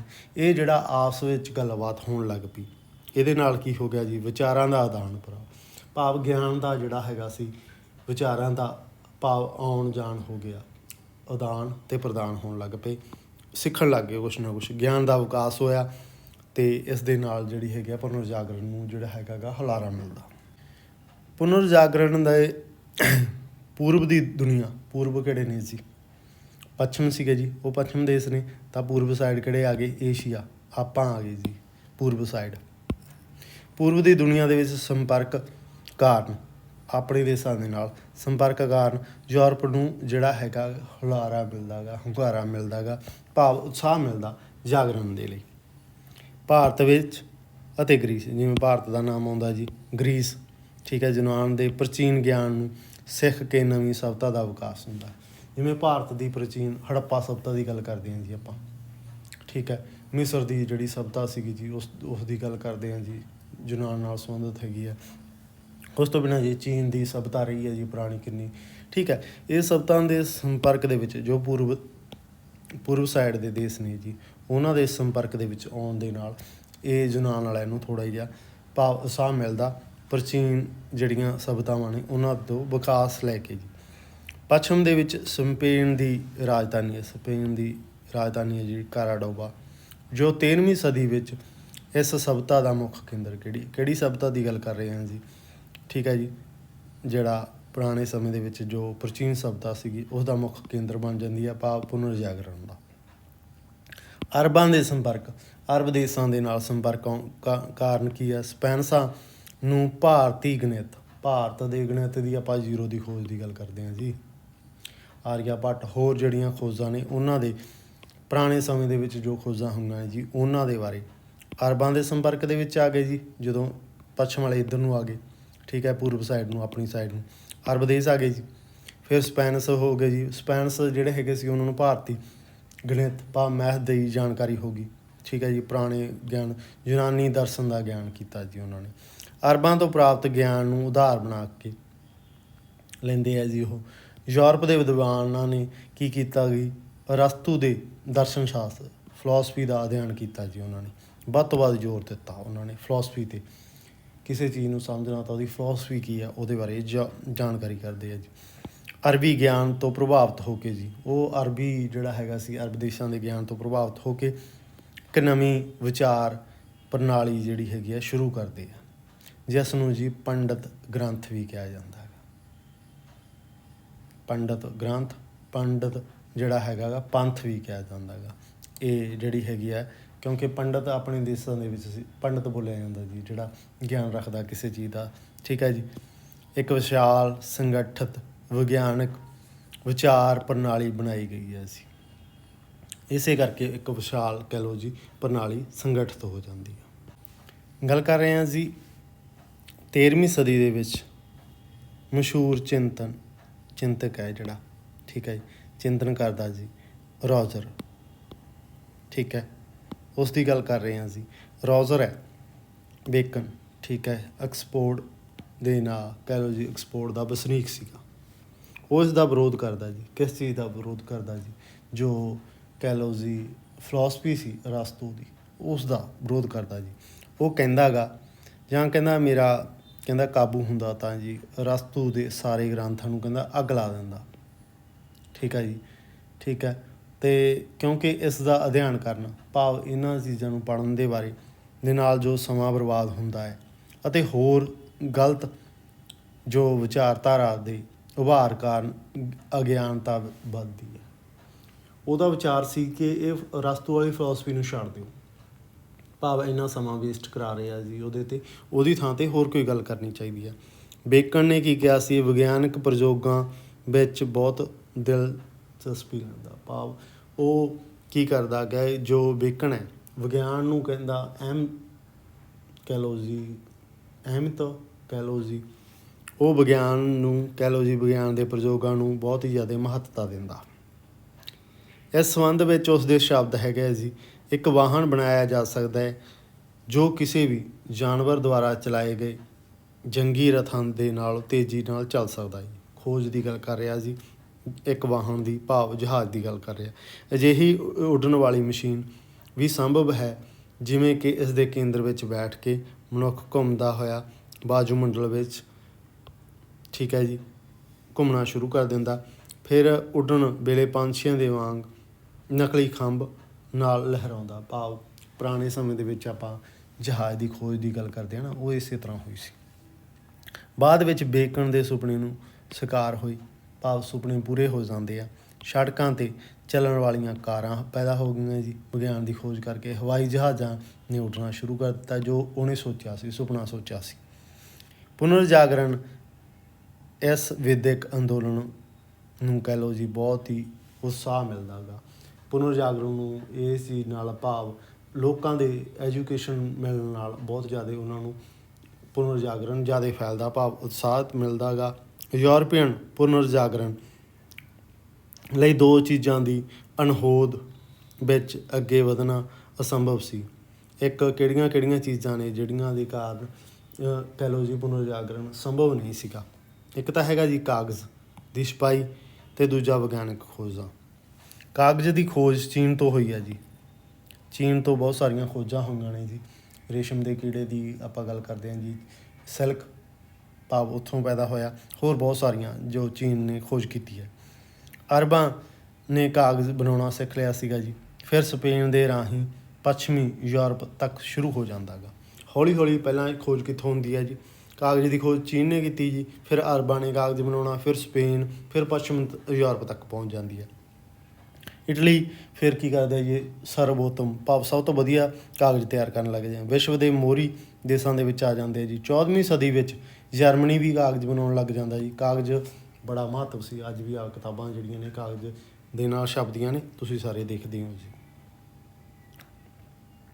ਕਾਗਜ਼ ਦੀ ਤਰ੍ਹਾਂ ਜੀ ਚੀਨ ਨੇ ਯੂਰਪ ਤੋਂ ਸਦੀਆਂ ਪਹਿਲਾਂ ਛਪਾਈ ਦੀ ਕਾਢ ਕੀਤੀ। ਇਕੱਲਾ ਕਾਗਜ਼ ਦੀ ਆਪਾਂ ਗੱਲ ਕਰਦੇ ਹਾਂ ਜੀ, ਕਾਗਜ਼ ਅਤੇ ਛਪਾਈ, ਠੀਕ ਹੈ ਜੀ। ਛਪਾਈ ਦੀ ਵੀ ਇਹਨਾਂ ਨੇ ਕਾਢ ਕੱਢ ਦਿੱਤੀ ਸੀ ਚੀਨ ਵਾਲਿਆਂ ਨੇ। 6ਵੀਂ ਸਦੀ ਦੇ ਵਿੱਚ ਕਹਿੰਦੇ ਜੀ ਲੱਕੜ ਦੇ ਸਟੈਂਪ ਰੂਪ ਵਿੱਚ ਛਪਾਈ ਹੁੰਦੀ ਸੀ। ਲੱਕੜ ਦੀ ਕਹਿੰਦੇ ਜੀ ਸਟੈਂਪ ਭਾਵ ਬਣਾਈ ਜਾਂਦੀ ਸੀ ਇਸ ਤਰੀਕੇ ਨਾਲ, ਜਿਹਦੇ ਨਾਲ ਉਹ ਠੱਪਾ ਲਾਈ ਜਾਂਦੇ ਸੀ ਉਹ ਛਾਪ। ਆਧੁਨਿਕ ਕਿਸਮ ਦੀ ਛਪਾਈ ਦੀ ਖੋਜ ਯੂਰਪ ਦੇ ਵਿੱਚ ਹੁੰਦੀ ਆ। ਜਿਹੜੀ ਹੁਣ ਆਪਾਂ ਦੇਖਦੇ ਹਾਂ ਜੀ, ਜਿਸ ਤਰ੍ਹਾਂ ਹੁਣ ਛਪਾਈ ਹੁੰਦੀ ਆ ਭਾਵ ਕਾਗਜ਼ਾਂ 'ਤੇ ਛਪਦੀ ਆ ਕੋਈ ਚੀਜ਼, ਉਸ ਦੇ ਬਾਰੇ ਖੋਜ ਕਦੋਂ ਹੁੰਦੀ ਹੈ ਜੀ, 1436 ਤੋਂ ਲੈ ਕੇ ਜੀ 1450 ਦੇ ਵਿੱਚ ਇਹ ਖੋਜ ਕੀਤੀਆਂ ਗਈਆਂ ਇੰਨੇ ਸਮੇਂ ਦੇ ਵਿਚਕਾਰ ਯੂਰਪ ਦੇ ਵਿੱਚ। 1600 ਈਸਵੀ ਦੇ ਵਿੱਚ ਤੱਕ ਯੂਰਪ ਦੇ ਕਿੰਨੇ ਦੇਸ਼ਾਂ ਦੇ ਵਿੱਚ ਪਹੁੰਚ ਜਾਂਦੀ ਹੈ। ਯੂਰਪ ਕਈ ਦੇਸ਼ਾਂ ਦਾ ਸਮੂਹ ਹੈ ਜੀ, ਯਾਦ ਰੱਖਿਓ ਇਹਦੇ 18 ਦੇਸ਼ਾਂ ਦੇ ਵਿੱਚ ਪਹੁੰਚ ਜਾਂਦੀ ਹੈ ਅਤੇ 236 ਥਾਵਾਂ 'ਤੇ ਇਹ ਜਿਹੜੀ ਹੈਗੀ ਹੈ ਛਪਾਈ ਹੋਣ ਲੱਗ ਜਾਂਦੀ ਹੈ ਜੀ ਕਾਗਜ਼ਾਂ 'ਤੇ, ਠੀਕ ਹੈ ਜੀ। ਪ੍ਰੈਸ ਦੀ ਜਿਹੜੀ ਸਥਾਪਿਤ ਹੋਣ ਲੱਗ ਜਾਂਦੀ ਹੈ, ਸਥਾਪਨਾ ਹੋਣ ਲੱਗ ਜਾਂਦੀ ਹੈ। ਜਾਂ ਆਪਾਂ ਇਕੱਲੇ ਜੀ ਵੇਟਸ ਦੀ ਗੱਲ ਕਰਦੇ ਹਾਂ, ਇਹਦੇ ਇਕੱਲੇ ਇੱਕ ਸ਼ਹਿਰ ਦੀ ਗੱਲ ਕਰਦੇ ਹਾਂ, 200 ਪ੍ਰੈਸ ਲੱਗ ਗਈਆਂ ਸੀ, ਜਿਸ ਦਾ ਗਿਆਨ ਅਤੇ ਵਿਗਿਆਨ ਦੀ ਤਰੱਕੀ ਨਾਲ ਬਹੁਤ, ਇੱਕ ਸ਼ਹਿਰ ਦੇ ਵਿੱਚ ਦੇਖੋ ਜੀ ਇੰਨੀਆਂ ਲੱਗ ਗਈਆਂ ਤਾਂ ਬਾਕੀ ਸ਼ਹਿਰਾਂ ਦੇ ਵਿੱਚ ਕਿੰਨੀਆਂ ਕਿੰਨੀਆਂ ਹੋਣਗੀਆਂ, ਉਸ ਦੇ ਬਾਰੇ ਸੋਚ ਸਕਦੇ ਹੋ। ਜੋ ਇੱਕ ਲੇਖਕ ਦੇ ਲਈ, ਠੀਕ ਹੈ ਜੀ, ਇਸ ਨੂੰ ਲਿਖਣ ਦੀ ਕਲਾ ਅਤੇ ਖੋਜ ਤੋਂ ਬਾਅਦ ਇਤਿਹਾਸ ਵਿੱਚ ਸਭ ਤੋਂ ਵੱਡੀ ਕਾਢ ਆਪਾਂ ਮੰਨ ਸਕਦੇ ਹਾਂ। ਕਾਢਾਂ ਦੀ ਗੱਲ ਕਰਦੇ ਹਾਂ ਤਾਂ ਇਤਿਹਾਸ ਵਿੱਚ ਸਭ ਤੋਂ ਵੱਡੀਆਂ ਕਾਢਾਂ ਨੇ ਅੱਗ ਦੀ ਖੋਜ ਹੈ ਜੀ, ਉਸ ਤੋਂ ਬਾਅਦ ਇਹ ਜਿਹੜੀ ਹੈਗੀ ਹੈ ਜੀ ਇਹ ਸਭ ਤੋਂ ਵੱਡੀ, ਭਾਵ ਲੋਕਾਂ ਨੂੰ ਗਿਆਨ ਦੇ ਰਹੀ ਹੈ ਇਹ ਚੀਜ਼, ਤਾਂ ਇਹ ਸਭ ਤੋਂ ਵੱਡੀ ਕਾਢ ਦੇ ਤੌਰ 'ਤੇ ਵੀ ਆਪਾਂ ਜਾਣ ਸਕਦੇ ਹਾਂ। ਇਸੇ ਲਈ ਜਿਹੜਾ ਹੈਗਾ ਜੀ ਜ਼ਮੀਨੀ ਰਾਸਤਾ ਦੀ ਗੱਲ ਕਰਦੇ ਹਾਂ ਜੀ। ਫਿਰ ਜਦੋਂ ਆਪਾਂ ਗੱਲ ਕਰਾਂਗੇ ਜੀ ਅਲੱਗ-ਅਲੱਗ ਥਾਵਾਂ 'ਤੇ ਲੋਕਾਂ ਦੀ ਜੀ, ਠੀਕ ਹੈ ਜੀ, ਕੁਛ ਜਿਹੜੇ ਹੈਗੇ ਜੀ ਪੂਰਬ ਤੱਕ ਪਹੁੰਚਣਾ ਸ਼ੁਰੂ ਕਰ ਦਿੰਦੇ। ਜਦੋਂ ਸਾਰੀਆਂ ਖੋਜਾਂ ਦੇ ਬਾਰੇ ਉਹਨਾਂ ਨੂੰ ਜਾਣਕਾਰੀ ਹੁੰਦੀ ਆ ਪੜ੍ਹ ਕੇ, ਤਾਂ ਜ਼ਮੀਨੀ ਰਸਤਾ ਛੱਡ ਕੇ ਜੀ, ਚਾਹੇ ਕਹਿ ਲਓ ਜੀ ਜਿਵੇਂ ਉਹਨਾਂ ਨੂੰ ਰਸਤਾ ਮਿਲਦਾ ਜੀ, ਉਹ ਕੀ ਕਰਦੇ ਆ, ਪੂਰਬ ਤੱਕ ਪਹੁੰਚਣ ਦੀ ਕੋਸ਼ਿਸ਼ ਕਰਨ ਲੱਗ ਜਾਂਦੇ ਆ। ਨਵੇਂ ਦੇਸ਼ਾਂ ਦੀ ਫਿਰ ਕੀ ਆ, ਜਦੋਂ ਪੂਰਬ ਤੱਕ ਪਹੁੰਚਣ ਦੀ ਕੋਸ਼ਿਸ਼ ਕਰਦੇ ਆ, ਨਵੇਂ ਦੇਸ਼ ਉਹਨਾਂ ਨੂੰ ਲੱਭਦੇ ਆ। ਕਈ ਭੂਗੋਲਿਕ ਖੋਜਾਂ ਹੁੰਦੀਆਂ ਨੇ, ਨਵੀਆਂ ਖੋਜਾਂ ਜੀ। ਆਪਣੇ ਜੀ ਅਮਰੀਕਾ ਦੀ ਖੋਜ ਦੀ ਗੱਲ ਕਰਦੇ ਹਾਂ ਤਾਂ ਇਸੇ ਤਰ੍ਹਾਂ ਉਹ ਇੰਡੀਆ ਲੱਭਣ ਚੱਲੇ ਸੀ, ਤਾਂ ਕੋਇਡਾ ਲੱਭ ਜਾਂਦਾ ਜੀ ਉਹਨਾਂ ਨੂੰ, ਦੇਸ਼ ਅਮਰੀਕਾ ਲੱਭ ਜਾਂਦਾ, ਠੀਕ ਹੈ। ਅਤੇ ਹੁਣ ਆਪਾਂ ਗੱਲ ਕਰਦੇ ਹਾਂ ਜੀ ਕੁਛ ਜਿਹੜੀਆਂ ਇਹ ਸਾਰੇ ਪੁਨਰ ਜਾਗਰਣ ਦੇ ਨਾਲ ਸੰਬੰਧਿਤ ਸੀ, ਕੁਛ ਜਿਹੜੀਆਂ ਰਚਨਾਵਾਂ ਨੇ, ਸਾਹਿਤ ਹੈ, ਉਸ ਦੇ ਬਾਰੇ ਵਿਚਾਰ ਚਰਚਾ ਕਰਦੇ ਹਾਂ ਕਿ ਜਿਹੜਾ ਇਸ ਸਮੇਂ ਦੇ ਵਿੱਚ ਲਿਖਿਆ ਗਿਆ, ਠੀਕ ਹੈ ਜੀ। ਸਾਹਿਤ ਦੀ ਗੱਲ ਕਰਾਂਗੇ ਆਪਾਂ, ਜਿਹੜਾ ਇਸ ਸਮੇਂ ਦੇ ਵਿੱਚ ਲਿਖਿਆ ਗਿਆ। ਦੰਤੇ ਸਾਰੇ ਜਾਣਦੇ ਹੋ ਜੀ ਤੁਸੀਂ, ਠੀਕ ਹੈ ਜੀ। 1265 ਤੋਂ ਲੈ ਕੇ 1321 ਦਾ ਸਮਾਂ ਜੀ ਪੁਨਰ ਜਾਗਰਣ ਦਾ ਮੋਹਰੀ ਕਿਹਾ ਜਾਂਦਾ ਜੀ ਉਹਨੂੰ। ਪੁਨਰ ਜਾਗਰਣ ਕਾਲ ਦਾ ਸਭ ਤੋਂ ਪਹਿਲਾ ਵਿਅਕਤੀ ਵੀ ਕਿਹਾ ਜਾਂਦਾ। ਸਵਾਲ ਆ ਜੇ ਜੀ ਪੁਨਰ ਜਾਗਰਣ ਦੇ ਨਾਲ ਸੰਬੰਧਿਤ ਸਭ ਤੋਂ ਪਹਿਲਾ ਵਿਅਕਤੀ ਕਿਹੜਾ ਜੀ, ਉਹ ਦੰਤੇ ਸੀਗਾ। ਦੰਤੇ ਵਿਸ਼ਵ ਪੱਧਰ ਦੀ ਰਚਨਾ ਡਿਵਾਈਨ ਕਮੇਡੀ, ਠੀਕ ਹੈ ਜੀ, ਇਹ ਉਹਦੀ ਸਭ ਤੋਂ ਜ਼ਿਆਦਾ ਪ੍ਰਸਿੱਧ ਹੈ ਰਚਨਾ, ਇਹ ਯਾਦ ਰੱਖਿਓ, ਠੀਕ ਹੈ। ਇਸ ਕਵਿਤਾ ਦੇ ਰਾਹੀਂ ਈਸਾਈ ਕਹਾਣੀਆਂ ਧਰਮ ਸ਼ਾਸਤਰ ਦੀ ਕਹਿ ਲਓ ਜੀ ਚਰਚਾ ਕੀਤੀ ਗਈ ਹੈ, ਭਾਵ ਈਸਾਈ ਧਰਮ ਦੀਆਂ ਜੋ ਕਹਾਣੀਆਂ ਨੇ ਜੀ ਉਸ ਦੇ ਬਾਰੇ ਵਿਚਾਰ ਚਰਚਾ ਕਰਦੀ ਹੈ ਅਤੇ ਧਰਮ ਦੀ ਭਾਵ ਧਰਮ ਸ਼ਾਸਤਰ ਦੀ ਜਿਹੜੀ ਹੈਗੀ ਆ ਗੱਲ ਕਰਦੇ ਆ। ਇਸ ਦੇ ਇਨਕਲਾਬੀ ਵਿਚਾਰਾਂ ਦੇ ਕਾਰਨ ਇਸ ਨੂੰ ਜਿਹੜਾ ਹੈਗਾ ਸੀ ਫੈਲੋਰਸ ਵਿੱਚੋਂ ਕੱਢ ਦਿੱਤਾ ਗਿਆ ਸੀਗਾ ਜੀ। ਜਿਹੜਾ ਇਟਲੀ ਦਾ ਸ਼ਹਿਰ ਹੈ ਜੀ ਉੱਥੋਂ ਇਹਨੂੰ ਕੀ ਕਰ ਦਿੰਦੇ ਆ, ਕੱਢ ਦਿੰਦੇ ਆ। ਕਿਹੜੇ ਕਾਰਨ, ਕਿਉਂਕਿ ਇਹ ਲੋਕਾਂ ਦੇ ਵਿੱਚ ਜਾਗਰਤੀ ਪੈਦਾ ਕਰ ਰਿਹਾ ਸੀ। ਇਨਕਲਾਬੀ ਜਿਹੜੇ ਇਸ ਦੇ ਵਿਚਾਰ ਨੇ, ਭਾਵ ਉਹਦੇ ਕਰਕੇ ਇਹਨੂੰ ਉੱਥੋਂ ਫੈਲੋਰਸ ਵਿੱਚੋਂ ਕੱਢ ਦਿੰਦੇ ਆ, ਇਟਲੀ ਦੇ ਸ਼ਹਿਰ ਦੇ ਵਿੱਚੋਂ। ਇਟਲੀ ਵਿੱਚ ਜਿਹੜਾ ਹੈਗਾ ਸਾਹਿਤਕ ਪੁਨਰ ਜਾਗਰਣ ਦੀ ਫਿਰ ਕੀ ਹੁੰਦੀ ਆ, ਸ਼ੁਰੂਆਤ, ਠੀਕ ਹੈ। ਇਹ ਇੰਗਲੈਂਡ, ਫਰਾਂਸ ਕਹਿ ਲਓ ਜੀ ਹੋਰ ਅੱਗੇ ਵਧੇ। ਲੇਖਕਾਂ ਨੇ ਆਪਣੀਆਂ ਲਿਖਤਾਂ ਨੂੰ ਸਿਰਫ ਲਤੀਨੀ ਭਾਸ਼ਾ ਦੇ ਵਿੱਚ, ਪਹਿਲਾਂ ਆਪਾਂ ਗੱਲ ਕਰਦੇ ਹਾਂ ਨਾ, ਭਾਸ਼ਾ ਜਿਹੜੇ ਹੈਗਾ ਲਤੀਨੀ ਭਾਸ਼ਾ ਦੇ ਵਿੱਚ, ਗਰੀਕ ਦੀ ਜਿਹੜੀ ਭਾਸ਼ਾ ਹੈਗੀ ਆ ਉੱਥੇ ਲਤੀਨੀ ਭਾਸ਼ਾ ਦੇ ਵਿੱਚ ਹੀ ਲਿਖਿਆ ਜਾਂਦਾ ਸੀ। ਫਿਰ ਕਹਿੰਦੇ ਯੂਨਾਨੀ ਭਾਸ਼ਾ ਤੱਕ ਨਹੀਂ ਸੀਮਿਤ ਰੱਖਿਆ ਜੀ ਇਹਨਾਂ ਨੇ, ਜਿਹੜੀਆਂ ਉੱਥੋਂ ਦੀਆਂ ਬੋਲਚਾਲ, ਲੋਕਾਂ ਦੀ ਬੋਲਚਾਲ ਦੀ ਭਾਸ਼ਾ ਸੀ ਉਹਦੇ ਵਿੱਚ ਵੀ ਲਿਖਣਾ ਭਾਵ ਸ਼ੁਰੂ ਕਰ ਦਿੱਤਾ ਜੀ ਯੂਰਪ ਦੇ ਇਤਿਹਾਸ ਨੂੰ।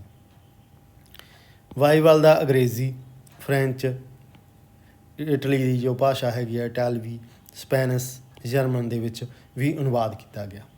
ਇਹਦਾ ਭਾਵ ਉਹਨਾਂ ਨੇ ਕੋਸ਼ਿਸ਼ ਕੀਤੀ ਕਿ ਵੱਧ ਤੋਂ ਵੱਧ ਇਹਦਾ ਪ੍ਰਚਾਰ ਹੋਵੇ, ਧਰਮ ਦਾ ਭਾਵ ਗਿਆਨ ਦਾ ਪ੍ਰਚਾਰ ਹੋਵੇ। ਇਹਦੇ ਲਈ ਵੱਖ-ਵੱਖ ਭਾਸ਼ਾਵਾਂ ਦੇ ਵਿੱਚ ਉਹਨਾਂ ਨੇ ਅਨੁਵਾਦ ਕਰਨਾ ਸ਼ੁਰੂ ਕਰ ਦਿੱਤਾ।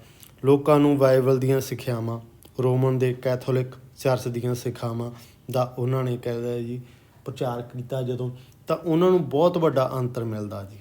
ਜਦੋਂ ਤਾਂ ਇੱਕ ਜਿਹੜੇ ਪਾਦਰੀ ਸੀ ਭਾਵ ਪੋਪ ਦੱਸਦੇ ਸੀਗੇ ਜੀ ਕੈਥੋਲਿਕ ਧਰਮ ਬਾਰੇ, ਅਤੇ ਜਿਹੜਾ ਹੈਗਾ ਸੀ ਬਾਈਬਲ ਦੀਆਂ ਸਿੱਖਿਆਵਾਂ ਆਪਦੇ ਅਨੁਸਾਰ ਬਦਲ ਕੇ, ਉਹਨਾਂ ਦੇ ਵਿੱਚ ਜਦੋਂ ਇਹ ਪੜ੍ਹ ਕੇ ਦੱਸਦੇ ਆ ਜੀ ਬਹੁਤ ਜ਼ਿਆਦਾ ਫਰਕ ਮਿਲਦਾ। ਉਹੀ ਵੱਡਾ ਅੰਤਰ ਕਹਿ ਲਓ ਜੀ ਪੁਨਰ ਜਾਗਰਣ ਦਾ ਕਾਰਨ ਬਣਦਾ ਜੀ। ਮਾਰਟਨ ਲੂਥਰ ਹੈਗਾ ਜੀ ਕੈਥੋਲਿਕ ਚਰਚ ਦੀਆਂ ਪ੍ਰਚਲਿਤ ਗਲਤੀਆਂ ਦਾ ਵਿਰੋਧ ਕਰਦੇ ਆ ਜੀ। ਮਾਰਟਨ ਲੂਥਰ ਦਾ ਨਾਂ ਤੁਸੀਂ ਸੁਣਿਆ ਹੀ ਹੋਏਗਾ ਜੀ, ਜਿਹੜਾ ਕੈਥੋਲਿਕ ਧਰਮ ਦੇ ਬਾਰੇ ਆਪਦੀਆਂ ਭਾਵ ਜੋ ਗਲਤੀਆਂ ਨੇ ਜੀ ਉਹਦਾ ਵਿਰੋਧ ਕਰਦਾ ਜੀ। ਉਹਦੇ ਵਿੱਚ ਕਿਹੜੀਆਂ ਊਣਤਾਈਆਂ ਨੇ ਉਹਦਾ ਵਿਰੋਧ ਕਰਦਾ। ਇਸੇ ਲਈ ਕਹਿ ਲਓ ਜੀ ਇਹਨਾਂ ਜਿਹੜੇ ਪੈਰੋਕਾਰ ਸੀ ਭਾਵ ਜੋ ਵਿਰੋਧ ਕਰਨ ਵਾਲੇ ਸੀ, ਪ੍ਰੋਟੈਸਟਰ ਕਿਹਾ ਜਾਂਦਾ ਜੀ, ਵਿਰੋਧ ਕਰਨ ਵਾਲੇ ਉਹੀ, ਉਹਨਾਂ ਨੂੰ ਪ੍ਰੋਟੈਸਟਰ ਕਿਹਾ ਜਾਂਦਾ ਜੀ, ਕਿਹਾ ਜਾਣ ਲੱਗ ਪਿਆ। ਮੂਲ ਰੂਪ ਵਿੱਚ ਇਹ ਜਿਹੜਾ ਹੈਗਾ ਸੀਗਾ ਜੀ, ਇਹ ਕਿਹੜਾ ਸੀਗਾ ਜੀ, ਕਿੱਥੋਂ ਦਾ, ਕੈਥੋਲਿਕ ਦੇ ਜਿਹੜੇ ਹੈਗੇ ਸੀਗੇ ਜੀ ਯੂਰਪ ਦੇ ਜੀ। ਮੂਲ ਰੂਪ ਵਿੱਚ ਜਿਹੜਾ ਹੈਗਾ ਸੀਗਾ ਜੀ ਯੂਰਪ ਦੀ ਭਾਵ ਯੂਰਪ ਦੇ ਜਿਹੜੇ ਹੈਗੇ ਨੇ ਜੀ ਗ੍ਰੰਥ, ਉਹਨਾਂ ਦੀ ਗੱਲ ਕੀਤੀ ਹੋਈ ਹੈ ਜੀ। ਮੂਲ ਰੂਪ ਵਿੱਚ ਕੀ ਗੱਲ ਕਰਦੇ ਸੀਗੇ ਜੀ, ਰੋਮ ਦੇ, ਠੀਕ ਹੈ, ਰੋਮ ਦੇ ਵਿੱਚ ਭਾਵ ਰੋਮ ਦੇ ਕੈਥੋਲਿਕ ਜਿਹੜੇ ਨੇ, ਠੀਕ ਹੈ ਜੀ, ਧਰਮ ਨਾਲ ਸੰਬੰਧਿਤ, ਭਾਵ ਯੂਰਪ ਦੀ ਗੱਲ ਕਰ ਰਹੇ ਹਾਂ ਨਾ, ਰੋਮ ਦੀ ਗੱਲ ਕਰ ਰਹੇ ਹਾਂ। ਰੋਮ ਦੇ ਜਿਹੜੇ ਹੈਗੇ ਕੈਥੋਲਿਕ ਦੇ ਨਾਲ ਸੰਬੰਧਿਤ ਉਹਨਾਂ ਪ੍ਰੋਟੈਸਟ ਵਰਗ ਦੇ ਵਿੱਚ ਇੱਕ ਨਵਾਂ ਈਸਾਈ ਪੰਥ ਕਹਿ ਲਓ ਜੀ ਹੋਂਦ ਵਿੱਚ ਆ ਗਿਆ। ਹਰ ਇੱਕ ਉਸ ਨੇ ਆਪਦਾ ਇੱਕ ਕਹਿ ਲਓ ਜੀ ਰਾਸ਼ਟਰੀ ਸਾਹਿਤ, ਕਹਿ ਲਓ ਜੀ ਹਰ ਵਰਗ ਨੇ ਆਪਦਾ ਰਾਸ਼ਟਰੀ ਸਾਹਿਤ ਬਣਾਉਣਾ ਸ਼ੁਰੂ ਕਰ ਦਿੱਤਾ। ਸਰ ਥਾਮਸ, ਠੀਕ ਹੈ ਜੀ, ਮਰੋ, ਉਹਨਾਂ ਨੇ ਜਿਹੜਾ ਹੈਗਾ 16ਵੀਂ ਸਦੀ ਦੇ ਆਰੰਭ ਵਿੱਚ ਸਾਹਿਤਕਾਰਾਂ ਅਤੇ ਜਿਹੜਾ ਹੈਗਾ ਸੀ ਮਾਨਵਵਾਦੀ ਕਹਿ ਲਓ ਜੀ, ਸਰ ਥਾਮਸ ਨੇ ਜੀ ਕੀ ਕੀਤਾ ਜੀ 16ਵੀਂ ਸਦੀ ਦੇ ਆਰੰਭ ਦੇ ਵਿੱਚ ਸਾਹਿਤਕਾਰਾਂ ਅਤੇ ਮਾਨਵਵਾਦੀ ਜੋ ਦਾਰਸ਼ਨਿਕ ਵਿਚਾਰ ਰੱਖਦੇ ਨੇ ਜੀ, ਉਹਨਾਂ ਵਿੱਚ ਸਭ ਤੋਂ ਪਹਿਲਾਂ ਆਉਂਦਾ ਗਾ ਜੀ ਮਾਨਵਵਾਦੀ ਵਿਚਾਰਾਂ ਦੇ ਵਿੱਚ ਸਾਹਿਤਕਾਰ ਜੋ ਆਰੰਭ ਦੇ ਵਿੱਚ 16ਵੀਂ ਸਦੀ, ਉਸ ਨੇ ਪਲੇਟਾ ਗਣਰਾਜ ਦਾ, ਠੀਕ ਹੈ ਜੀ, ਜੋ ਯੂਟੋਪੀਆ ਦਾ ਸੀਗਾ ਵਰਗਾ ਬਣਾ ਦਿੱਤਾ ਜੀ, ਠੀਕ ਹੈ ਜੀ, ਉਹਨੇ ਕੋਸ਼ਿਸ਼ ਕੀਤੀ ਹੈ ਜੀ, ਠੀਕ ਹੈ। ਇਸ ਤੋਂ ਬਾਅਦ ਜੀ ਉਸ ਦੇ ਜਿਹੜਾ ਹੈਗਾ ਸੀ ਗੱਲ ਕਰਦੇ ਹਾਂ ਹੋਰ, ਹਾਂਜੀ, ਮਨੁੱਖਤਾ ਦੇ ਰਾਜਕੁਮਾਰ ਦੀ ਵਜੋਂ ਜਾਣਿਆ ਜਾਂਦਾ ਜੀ ਇਰੇਸਮਸ ਨੂੰ। ਮਨੁੱਖਤਾ ਦਾ ਭਾਵ ਲੋਕਾਂ ਦੇ ਲਈ, ਲੋਕਾਂ ਦੀ ਭਲਾਈ ਦਾ ਲਈ ਇਸ ਯੁੱਗ ਦਾ ਸਰਵੋਤਮ ਆਲੋਚਕ ਮੰਨਿਆ ਜਾਂਦਾ ਗਾ ਜੀ। ਉਸ ਦੀ ਕਿਤਾਬ ਹੈਗੀ ਹੈ ਜੀ ਪ੍ਰਾਈਸ ਆਫ ਫੋਲੀ, ਠੀਕ ਹੈ, ਸ਼ਾਇਦ ਦੁਨੀਆ ਦਾ ਸਭ ਤੋਂ ਵੱਧ ਵਿਕਣ ਵਾਲੀ ਕਿਤਾਬ ਇਹ ਹੈ। ਜਦੋਂ ਆਪਾਂ ਕਿਤਾਬਾਂ ਦੀ ਵਿਕਣ ਦੀ ਗੱਲ ਕਰਦੇ ਹਾਂ ਨਾ, ਪ੍ਰਾਈਸ ਆਫ ਫੋਲੀ ਇਹ ਸਭ ਤੋਂ ਜ਼ਿਆਦਾ ਵਿਕਦੀ ਹੈ। ਅੰਗਰੇਜ਼ੀ ਪੁਨਰ ਜਾਗਰਣ ਵਿੱਚ ਸਾਹਿਤ ਦੀ ਵਿੱਚ ਗੱਲ ਕਰਦੇ ਹਾਂ ਤਾਂ ਕੌਣ ਸ਼ੁਰੂਆਤ ਕਰਦਾ ਜੀ ਅੰਗਰੇਜ਼ੀ ਸਾਹਿਤ ਦੇ ਵਿੱਚ? ਚੌਸਰ ਦਾ ਤੁਸੀਂ ਨਾਂ ਸੁਣਿਆ ਹੀ ਹੋਵੇਗਾ। ਅੰਗਰੇਜ਼ੀ ਭਾਸ਼ਾ ਉਦੋਂ ਪ੍ਰਫੁੱਲਤ ਹੋਣ ਲੱਗ ਪਈ ਜਦੋਂ ਚੌਸਰ ਨੇ ਜਿਹੜਾ ਹੈਗਾ ਸੀ ਕੈਟਰਬਰੀ ਟੇਲਰ ਨੂੰ ਜਿਹੜਾ ਹੈਗਾ ਇੱਕ ਸਾਹਿਤ ਦਾ ਕਵਰ ਬਣਾ ਕੇ ਦਿੱਤਾ ਸੀਗਾ ਜੀ। ਚੌਸਰ ਨੇ ਕੀ ਕੀਤਾ ਸੀਗਾ ਜੀ, ਸਾਹਿਤ ਦਾ ਕਵਰ ਭਾਵ ਉਹ ਕਵਰ ਬਣਾਉਂਦਾ ਸੀਗਾ, ਠੀਕ ਹੈ, ਇੱਕ ਪੇਂਟਰ ਸੀਗਾ, ਠੀਕ ਹੈ। ਪਹਿਲੀ ਵਾਰ ਉਸਨੇ ਸੈਕਸ਼ਨ ਬੋਲੀ ਦੀ ਕਹਿ ਲਓ ਜੀ ਕਲਾਤਮਕ ਵਰਤੋਂ ਕੀਤੀ। ਅੰਗਰੇਜ਼ੀ ਰਾਸ਼ਟਰੀ ਭਾਸ਼ਾ ਵਿੱਚ ਵਿਕਸਿਤ ਹੋਣ ਲੱਗ ਪਈ ਸੀਗੀ, ਠੀਕ ਹੈ ਜੀ। ਐਲਿਜ਼ਾਬੈਥ ਦੀ ਗੱਲ ਕਰਦੇ ਹਾਂ ਜੀ, 1558 ਤੋਂ ਲੈ ਕੇ 1603 ਦਾ ਰਾਜ ਹੈ। ਇੰਗਲੈਂਡ ਵਿੱਚ ਬਹੁਤ ਹੀ ਤਾਕਤਵਰ ਅਤੇ ਆਸ਼ਾਵਾਦੀ ਯੁੱਗ ਕਿਹਾ ਜਾਂਦਾ ਇਸ ਸਮੇਂ ਦੇ ਵਿੱਚ। ਇਹ ਆਪਾਂ ਗੱਲ ਕਰ ਰਹੇ ਹਾਂ ਜੀ ਸਾਹਿਤ ਦੇ ਬਾਰੇ, ਉਸ ਸਮੇਂ ਦੇ ਵਿੱਚ ਕਿਹੜਾ ਸਾਹਿਤ ਲਿਖਿਆ ਗਿਆ ਸੀ ਉਸ ਦੀ। ਇਸ ਦੇ ਰਾਜ ਦੇ ਦੌਰਾਨ ਹੀ ਭਾਵ ਇੰਗਲੈਂਡ ਦੇ ਵਿੱਚ ਮਲਾਹਾਂ ਨੇ ਨਵੀਂ ਦੁਨੀਆ ਦੇਖੀ, ਦੂਰ ਪੂਰਬ ਦੇਸ਼ਾਂ ਦੇ ਨਾਲ ਸੰਪਰਕ ਕੀਤਾ। 1600 ਦੀ ਗੱਲ ਕਰ ਰਹੇ ਹਾਂ ਜੀ। 1600 ਦੇ ਵਿੱਚ ਆਪਣੇ ਅੰਗਰੇਜ਼ ਆ ਗਏ ਸੀਗੇ। ਪੂਰਬ ਦੀ ਗੱਲ ਕਰਦੇ ਆ ਨਾ, ਇਹ ਪੂਰਬ ਭਾਰਤ ਆਪਣੇ ਕੋਲੇ ਤੱਕ ਪਹੁੰਚ ਗਏ ਸੀਗੇ ਜੀ। ਸਪੈਨਿਸ਼ ਬੇੜੇ ਦੀ ਨੂੰ ਹਰਾਇਆ ਸੀਗਾ। ਸਪੈਨਸ ਜਿਹੜਾ ਹੈਗਾ ਜੀ, ਸਪੇਨ ਦਾ ਬੇੜਾ ਗਾ, ਜੰਗੀ ਬੇੜਾ, ਸਭ ਤੋਂ ਜ਼ਿਆਦਾ ਤਾਕਤਵਰ ਸੀਗਾ ਜੀ। ਉਹਨੂੰ ਇਹ ਕੌਣ ਹਰਾਉਂਦੇ ਆ? ਇੰਗਲੈਂਡ ਵਾਲੇ। ਫਰਾਂਸ ਦੇ ਵਿੱਚ ਜਿਹੜਾ ਹੈਗਾ ਪੁਨਰ ਜਾਗਰਤੀ ਕਹਿ ਲਓ ਜੀ। ਸਾਹਿਤ ਦੇ ਮਸ਼ਹੂਰ ਕਹਿ ਲਓ ਜੀ ਰਾਵਲੇਸ ਅਤੇ ਮਿੰਟੋ ਦੀਆਂ ਰਚਨਾਵਾਂ ਵੀ ਮਿਲਦੀਆਂ ਨੇ ਆਪਾਂ ਨੂੰ। ਰਾਵਲੇਈ ਦੀਆਂ ਪੁਸਤਕਾਂ ਨੇ ਜਿਹੜੀਆਂ ਪੈਂਟਾਗੋਰਵੇਲ ਅਤੇ ਗੌਰਗੇਟੂਆ ਵਿਚਾਰਕ ਜੋ ਰੱਖਦੀਆਂ ਨੇ ਜੀ। ਸਾਹਿਤਕ ਜਹਾਜ਼ ਤੇ ਤਾਜ਼ੀ ਹਵਾ ਨੂੰ ਸਾਬਤ ਹੁੰਦੀਆਂ ਨੇ। ਭਾਵ ਜਿਹੜੀਆਂ ਇਹ ਪੁਸਤਕਾਂ ਨੇ, ਭਾਵ ਲੋਕਾਂ ਦੇ ਲਈ ਇੱਕ ਨਵੇਂ ਵਿਚਾਰ ਲੈ ਕੇ ਆਉਂਦੀਆਂ ਨੇ ਜੀ। ਇੱਕ ਭਾਵ ਸਾਹਿਤ ਦੇ ਨਵੇਂ ਦਰਵਾਜ਼ੇ ਖੋਲ੍ਹਦੀਆਂ ਨੇ ਜੋ ਉਹਨਾਂ ਦੇ ਲਈ ਜੀਵਨ ਦਾਨ ਹੁੰਦੇ ਆ। ਭਾਵ ਉਹਨਾਂ ਤੋਂ ਪ੍ਰੇਰਿਤ ਹੋ ਕੇ ਉਹ ਕੀ ਕਰਦੇ ਆ? ਪੁਨਰ ਜਾਗਰਣ ਦੇ ਵੱਲ ਵੱਧਦੇ ਆ। ਉਹਨਾਂ ਦੀ ਪਹਿਲੀ ਕਿਤਾਬ ਨਵਾਂ ਸੰਦੇਸ਼ ਉਹ ਪ੍ਰਕਾਸ਼ਿਤ ਹੁੰਦੀ ਹੈ ਜੀ। ਸ਼ੇਕਸਪੀਅਰ ਦੀ ਜਿਹੜੀ ਹੈਗੀ ਆ ਸਰਵੈਂਟਸ ਦੀ ਮਸ਼ਹੂਰ ਕਿਤਾਬ ਹੈ ਜੀ, ਜਿਹੜੀ ਡੌਨ ਦੇ ਨਾਲ ਸੰਬੰਧਿਤ, ਠੀਕ ਹੈ ਜੀ, ਉਹ ਲਿਖਦੇ ਆ ਜੀ, ਉਹ ਲਿਖੀ ਹੈ ਜੀ ਉਹਨਾਂ ਨੇ।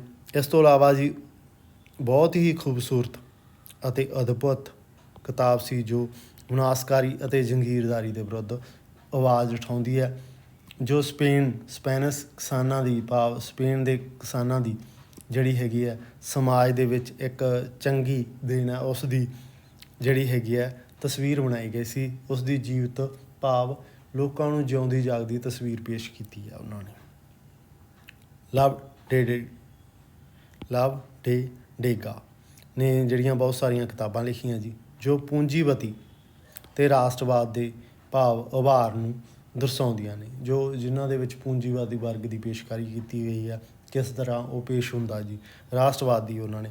ਇਸ ਦੌਰ ਦੇ ਵਿੱਚ ਪੇਂਟਿੰਗ ਇੱਕ ਅਜੀਬ ਉਦਾਸੀ ਅਤੇ ਇੱਕ ਮਿਕਤਾ ਜਿਹੜੀ ਹੈਗੀ ਆ, ਭਾਵ ਇਸ ਦੌਰ ਦੀ ਜਿਹੜੀ ਪੇਂਟਿੰਗ ਹੈ, ਚਿੱਤਰਕਾਰੀ ਦੇਖਦੇ ਹਾਂ ਆਪਾਂ, ਉਹਦੇ ਵਿੱਚ ਅਜੀਬ ਉਦਾਸੀ ਸੀਗੀ ਜੀ, ਠੀਕ ਹੈ, ਉਸ ਨੂੰ ਪੇਸ਼ ਕਰਦੀਆਂ ਨੇ। ਦਾਂਤੇ ਦੇ ਸਮਕਾਲੀ ਗਿਓਟੋ ਨੇ ਕੀ ਕੀਤਾ? ਮਾਨਵ ਵਿਗਿਆਨ ਅਤੇ ਕੁਦਰਤੀ ਪਿਛੋਕੜ ਨੂੰ ਦਰਸਾਇਆ ਗਾ।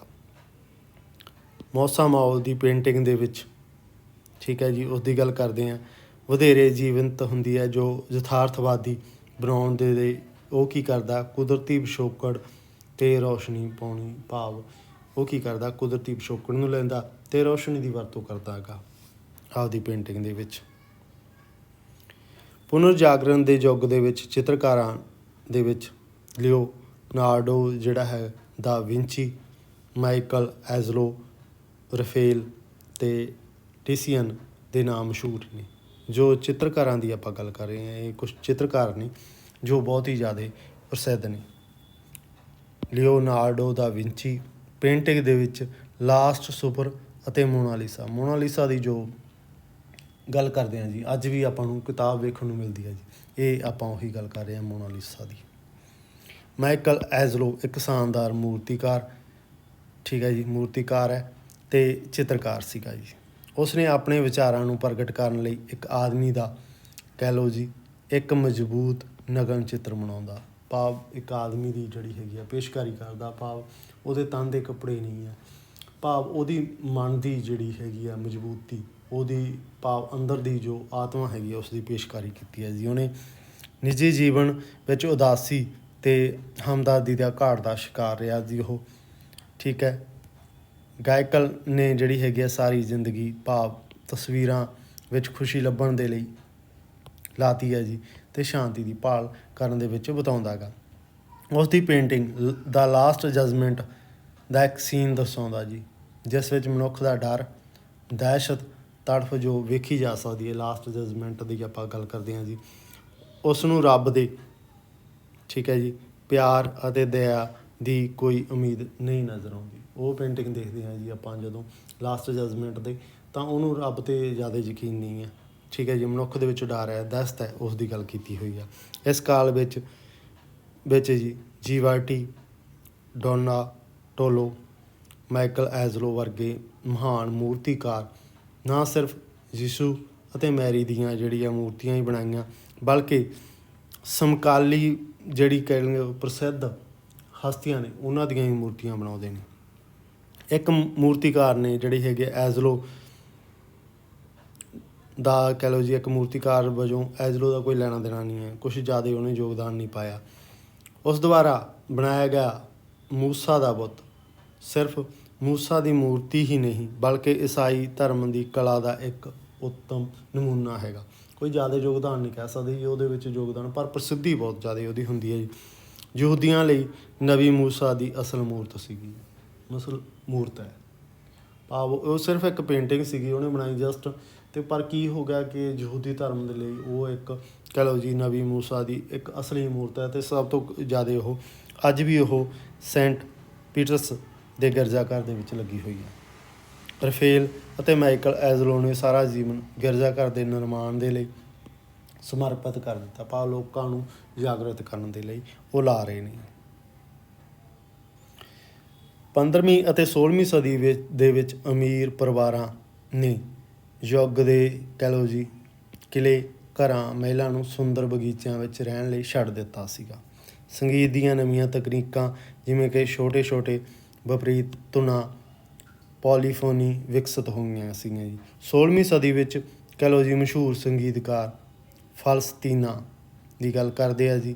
ਉਸ ਸਮੇਂ ਬਹੁਤ ਹੀ ਪ੍ਰਸਿੱਧ ਸੰਗੀਤ ਚਰਚ ਦੇ ਨਾਲ ਸੰਬੰਧਿਤ ਸੀਗਾ ਜੀ। ਉਸ ਸਮੇਂ ਸਾਰਾ ਕੁਛ ਚਰਚ ਮੇਨ ਹੁੰਦੀ ਸੀ, ਉਹਦੇ ਨਾਲ ਸੰਬੰਧਿਤ ਸੰਗੀਤ ਸੀਗਾ, ਹੋਰ ਕਿਸੇ ਲਈ ਕੋਈ ਜ਼ਿਆਦਾ ਨਹੀਂ ਸੀ ਸੰਗੀਤ। ਪੁਨਰ ਜਾਗਰਣ ਦੇ ਵਿੱਚ ਸੰਗੀਤਕਾਰਾਂ ਨੇ ਸਮਾਰੋਹ ਕਰ ਲਏ ਜੀ। ਫੈਂਸੀ ਸੋਨਾਟਾ, ਠੀਕ ਆ ਜੀ, ਔਰੇਟੋਰੀਆ, ਓਪੇਰਾ ਦੇ ਰੂਪ ਵਿੱਚ ਆਧੁਨਿਕ, ਕਹਿ ਲਓ ਜੀ, ਸ਼ਾਸਤਰੀ ਜਿਹੜੇ ਸੰਗੀਤ ਨੇ ਇਹ ਸਾਰੀ ਨੀਂਹ ਰੱਖਦੇ ਜੀ। ਬਹੁਤ ਸਾਰੀਆਂ ਜਗ੍ਹਾ ਨੇ ਜਿਹੜੀਆਂ ਸਮਾਰੋਹ ਹੋਣ ਲੱਗ ਪਏ ਜੀ ਸੰਗੀਤ ਦੇ, ਠੀਕ ਹੈ ਜੀ। ਓਪੇਰਾ ਖੇਡਿਆ ਜਾਣ ਲੱਗ ਪਿਆ ਜੀ, ਠੀਕ ਹੈ। ਸੋਨਾਟਾ ਹੋ ਗਿਆ ਜੀ। ਹੋਰ ਜਿਹੜਾ ਬਹੁਤ ਪ੍ਰਤਿਭਾਸ਼ਾਲੀ ਲਿਓਨਾਰਡੋ ਦਾ ਵਿੰਚੀ ਹੈ, ਵਿਗਿਆਨਕ ਵਿਚਾਰਾਂ ਅਤੇ ਉਤਸ਼ਾਹ ਦੇ ਨਾਲ ਲੋਕਾਂ ਨੂੰ ਗੰਭੀਰਤਾ ਨਾਲ ਸੋਚਣ ਅਤੇ ਭੂ ਵਿਗਿਆਨ, ਮਾਨਵ ਵਿਗਿਆਨ, ਬੋਟਨੀ, ਮੈਕੈਨਿਕਸ ਵਰਗੇ ਵਿਸ਼ਿਆਂ ਦੇ ਉੱਪਰ ਮੈਕੈਨਿਕਸ, ਠੀਕ ਹੈ ਜੀ, ਬੋਟਨੀ, ਮੈਕੈਨਿਕਸ ਵਰਗੇ ਵਿਸ਼ਿਆਂ ਦੇ ਉੱਪਰ ਟਿੱਪਣੀ ਕਰਦਾ ਗਾ ਅਤੇ ਸੋਚਣ ਲਈ ਮਜਬੂਰ ਕਰ ਦਿੰਦਾ। ਲਿਓਨਾਰਡੋ ਦੀਆਂ ਜਿਹੜੀਆਂ ਵਿਗਿਆਨਿਕ ਭਵਿੱਖਬਾਣੀ ਸੀ ਅੱਜ ਵੀ ਸਾਨੂੰ ਪ੍ਰਭਾਵਿਤ ਕਰ ਰਹੀ ਹੈ। 1543 ਦੇ ਵਿੱਚ ਇਤਿਹਾਸ ਦੇ ਵਿੱਚ ਦੋ ਮੌਲਿਕ ਅਤੇ ਕੁਛ ਜਿਹੜੀਆਂ ਹੈਗੀਆਂ ਨੇ ਬਹੁਤ ਹੀ, ਕਹਿ ਲਓ ਜੀ, ਦਿਲਚਸਪ ਵਿਗਿਆਨਕ ਕਿਤਾਬਾਂ ਪ੍ਰਕਾਸ਼ਿਤ ਹੁੰਦੀਆਂ ਨੇ। ਕੋਪਰਨਿਕਸ ਦੁਆਰਾ ਸਵਰਗੀ ਸਰੀਰ ਦੇ ਇਨਕਲਾਬ ਬਾਰੇ ਗੱਲ ਕਰਦਾ ਜੀ। ਕੋਪਰਨਿਕਸ ਹੈ ਜੀ ਜਿਹੜਾ, ਉਹ ਸਵਰਗੀ ਸਰੀਰ ਦੇ ਇਨਕਲਾਬਾਂ ਦੀ ਗੱਲ ਕਰਦਾ ਜੀ। ਪੀਸਰੀਅਸ ਦੁਆਰਾ ਮਨੁੱਖੀ ਸਰੀਰ ਦੀ ਬਣਤਰ ਦੇ ਬਾਰੇ ਗੱਲ ਕੀਤੀ ਹੁੰਦੀ ਹੈ ਜੀ। ਉਹਨੇ ਸਵਰਗੀ ਸਰੀਰ ਦੇ ਇਨਕਲਾਬਾਂ ਦੀ ਕਰਤੀ, ਉਹਦੇ ਮਨੁੱਖੀ ਸਰੀਰ ਦੀ ਬਣਤਰ ਦੀ ਗੱਲ ਕਰਤੀ ਜੀ। ਕੋਪਰਨਿਕਸ ਨੇ ਟਾਲਮੀ ਨੂੰ ਭੂ ਕੇਂਦਰਿਤ ਦੇ ਸਿਧਾਂਤ ਦਾ ਖੰਡਨ ਕੀਤਾ ਜੀ।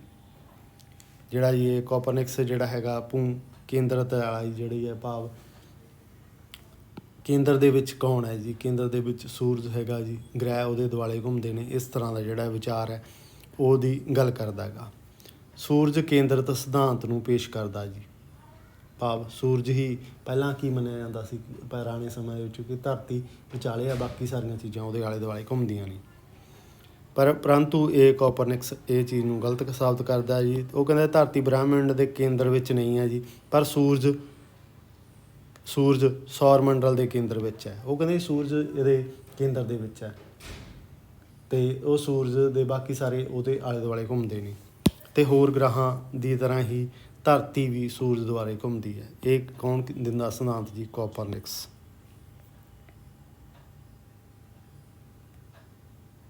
ਇਸ ਤੋਂ ਬਾਅਦ ਆਪਾਂ ਗੱਲ ਕਰਦੇ ਹਾਂ ਜੀ, ਪਸਾਨੀਅਸ ਨੇ ਮਨੁੱਖੀ ਸਰੀਰ ਦੀ ਗੱਲ ਕੀਤੀ ਹੈ ਜੀ। ਮਨੁੱਖੀ ਸਰੀਰ ਦੀਆਂ ਜੋ ਗੱਲਬਾਤ ਕਰ ਰਿਹਾ ਸੀ, ਦਿਲ ਦੇ ਗਠਨ ਦੇ ਬਾਰੇ ਗੈਲਨ ਦੇ ਸਿਧਾਂਤ ਨੂੰ ਵੀ ਚੁਣੌਤੀ ਦਿੱਤੀ ਹੈ ਜੀ। ਬਾਅਦ ਵਿੱਚ ਦੁਨੀਆ ਵਿੱਚ ਕੋਪਰਨਿਕਸ ਨੂੰ ਖਗੋਲ ਵਿਗਿਆਨ ਦਾ ਪਿਤਾ ਕਿਹਾ ਗਿਆ ਜੀ। ਜਿਹੜਾ ਸੀਗਾ ਜੀ ਪੀਸੀਅਸ ਨੂੰ ਜਿਹੜਾ ਹੈਗਾ ਸੀ ਆਧੁਨਿਕ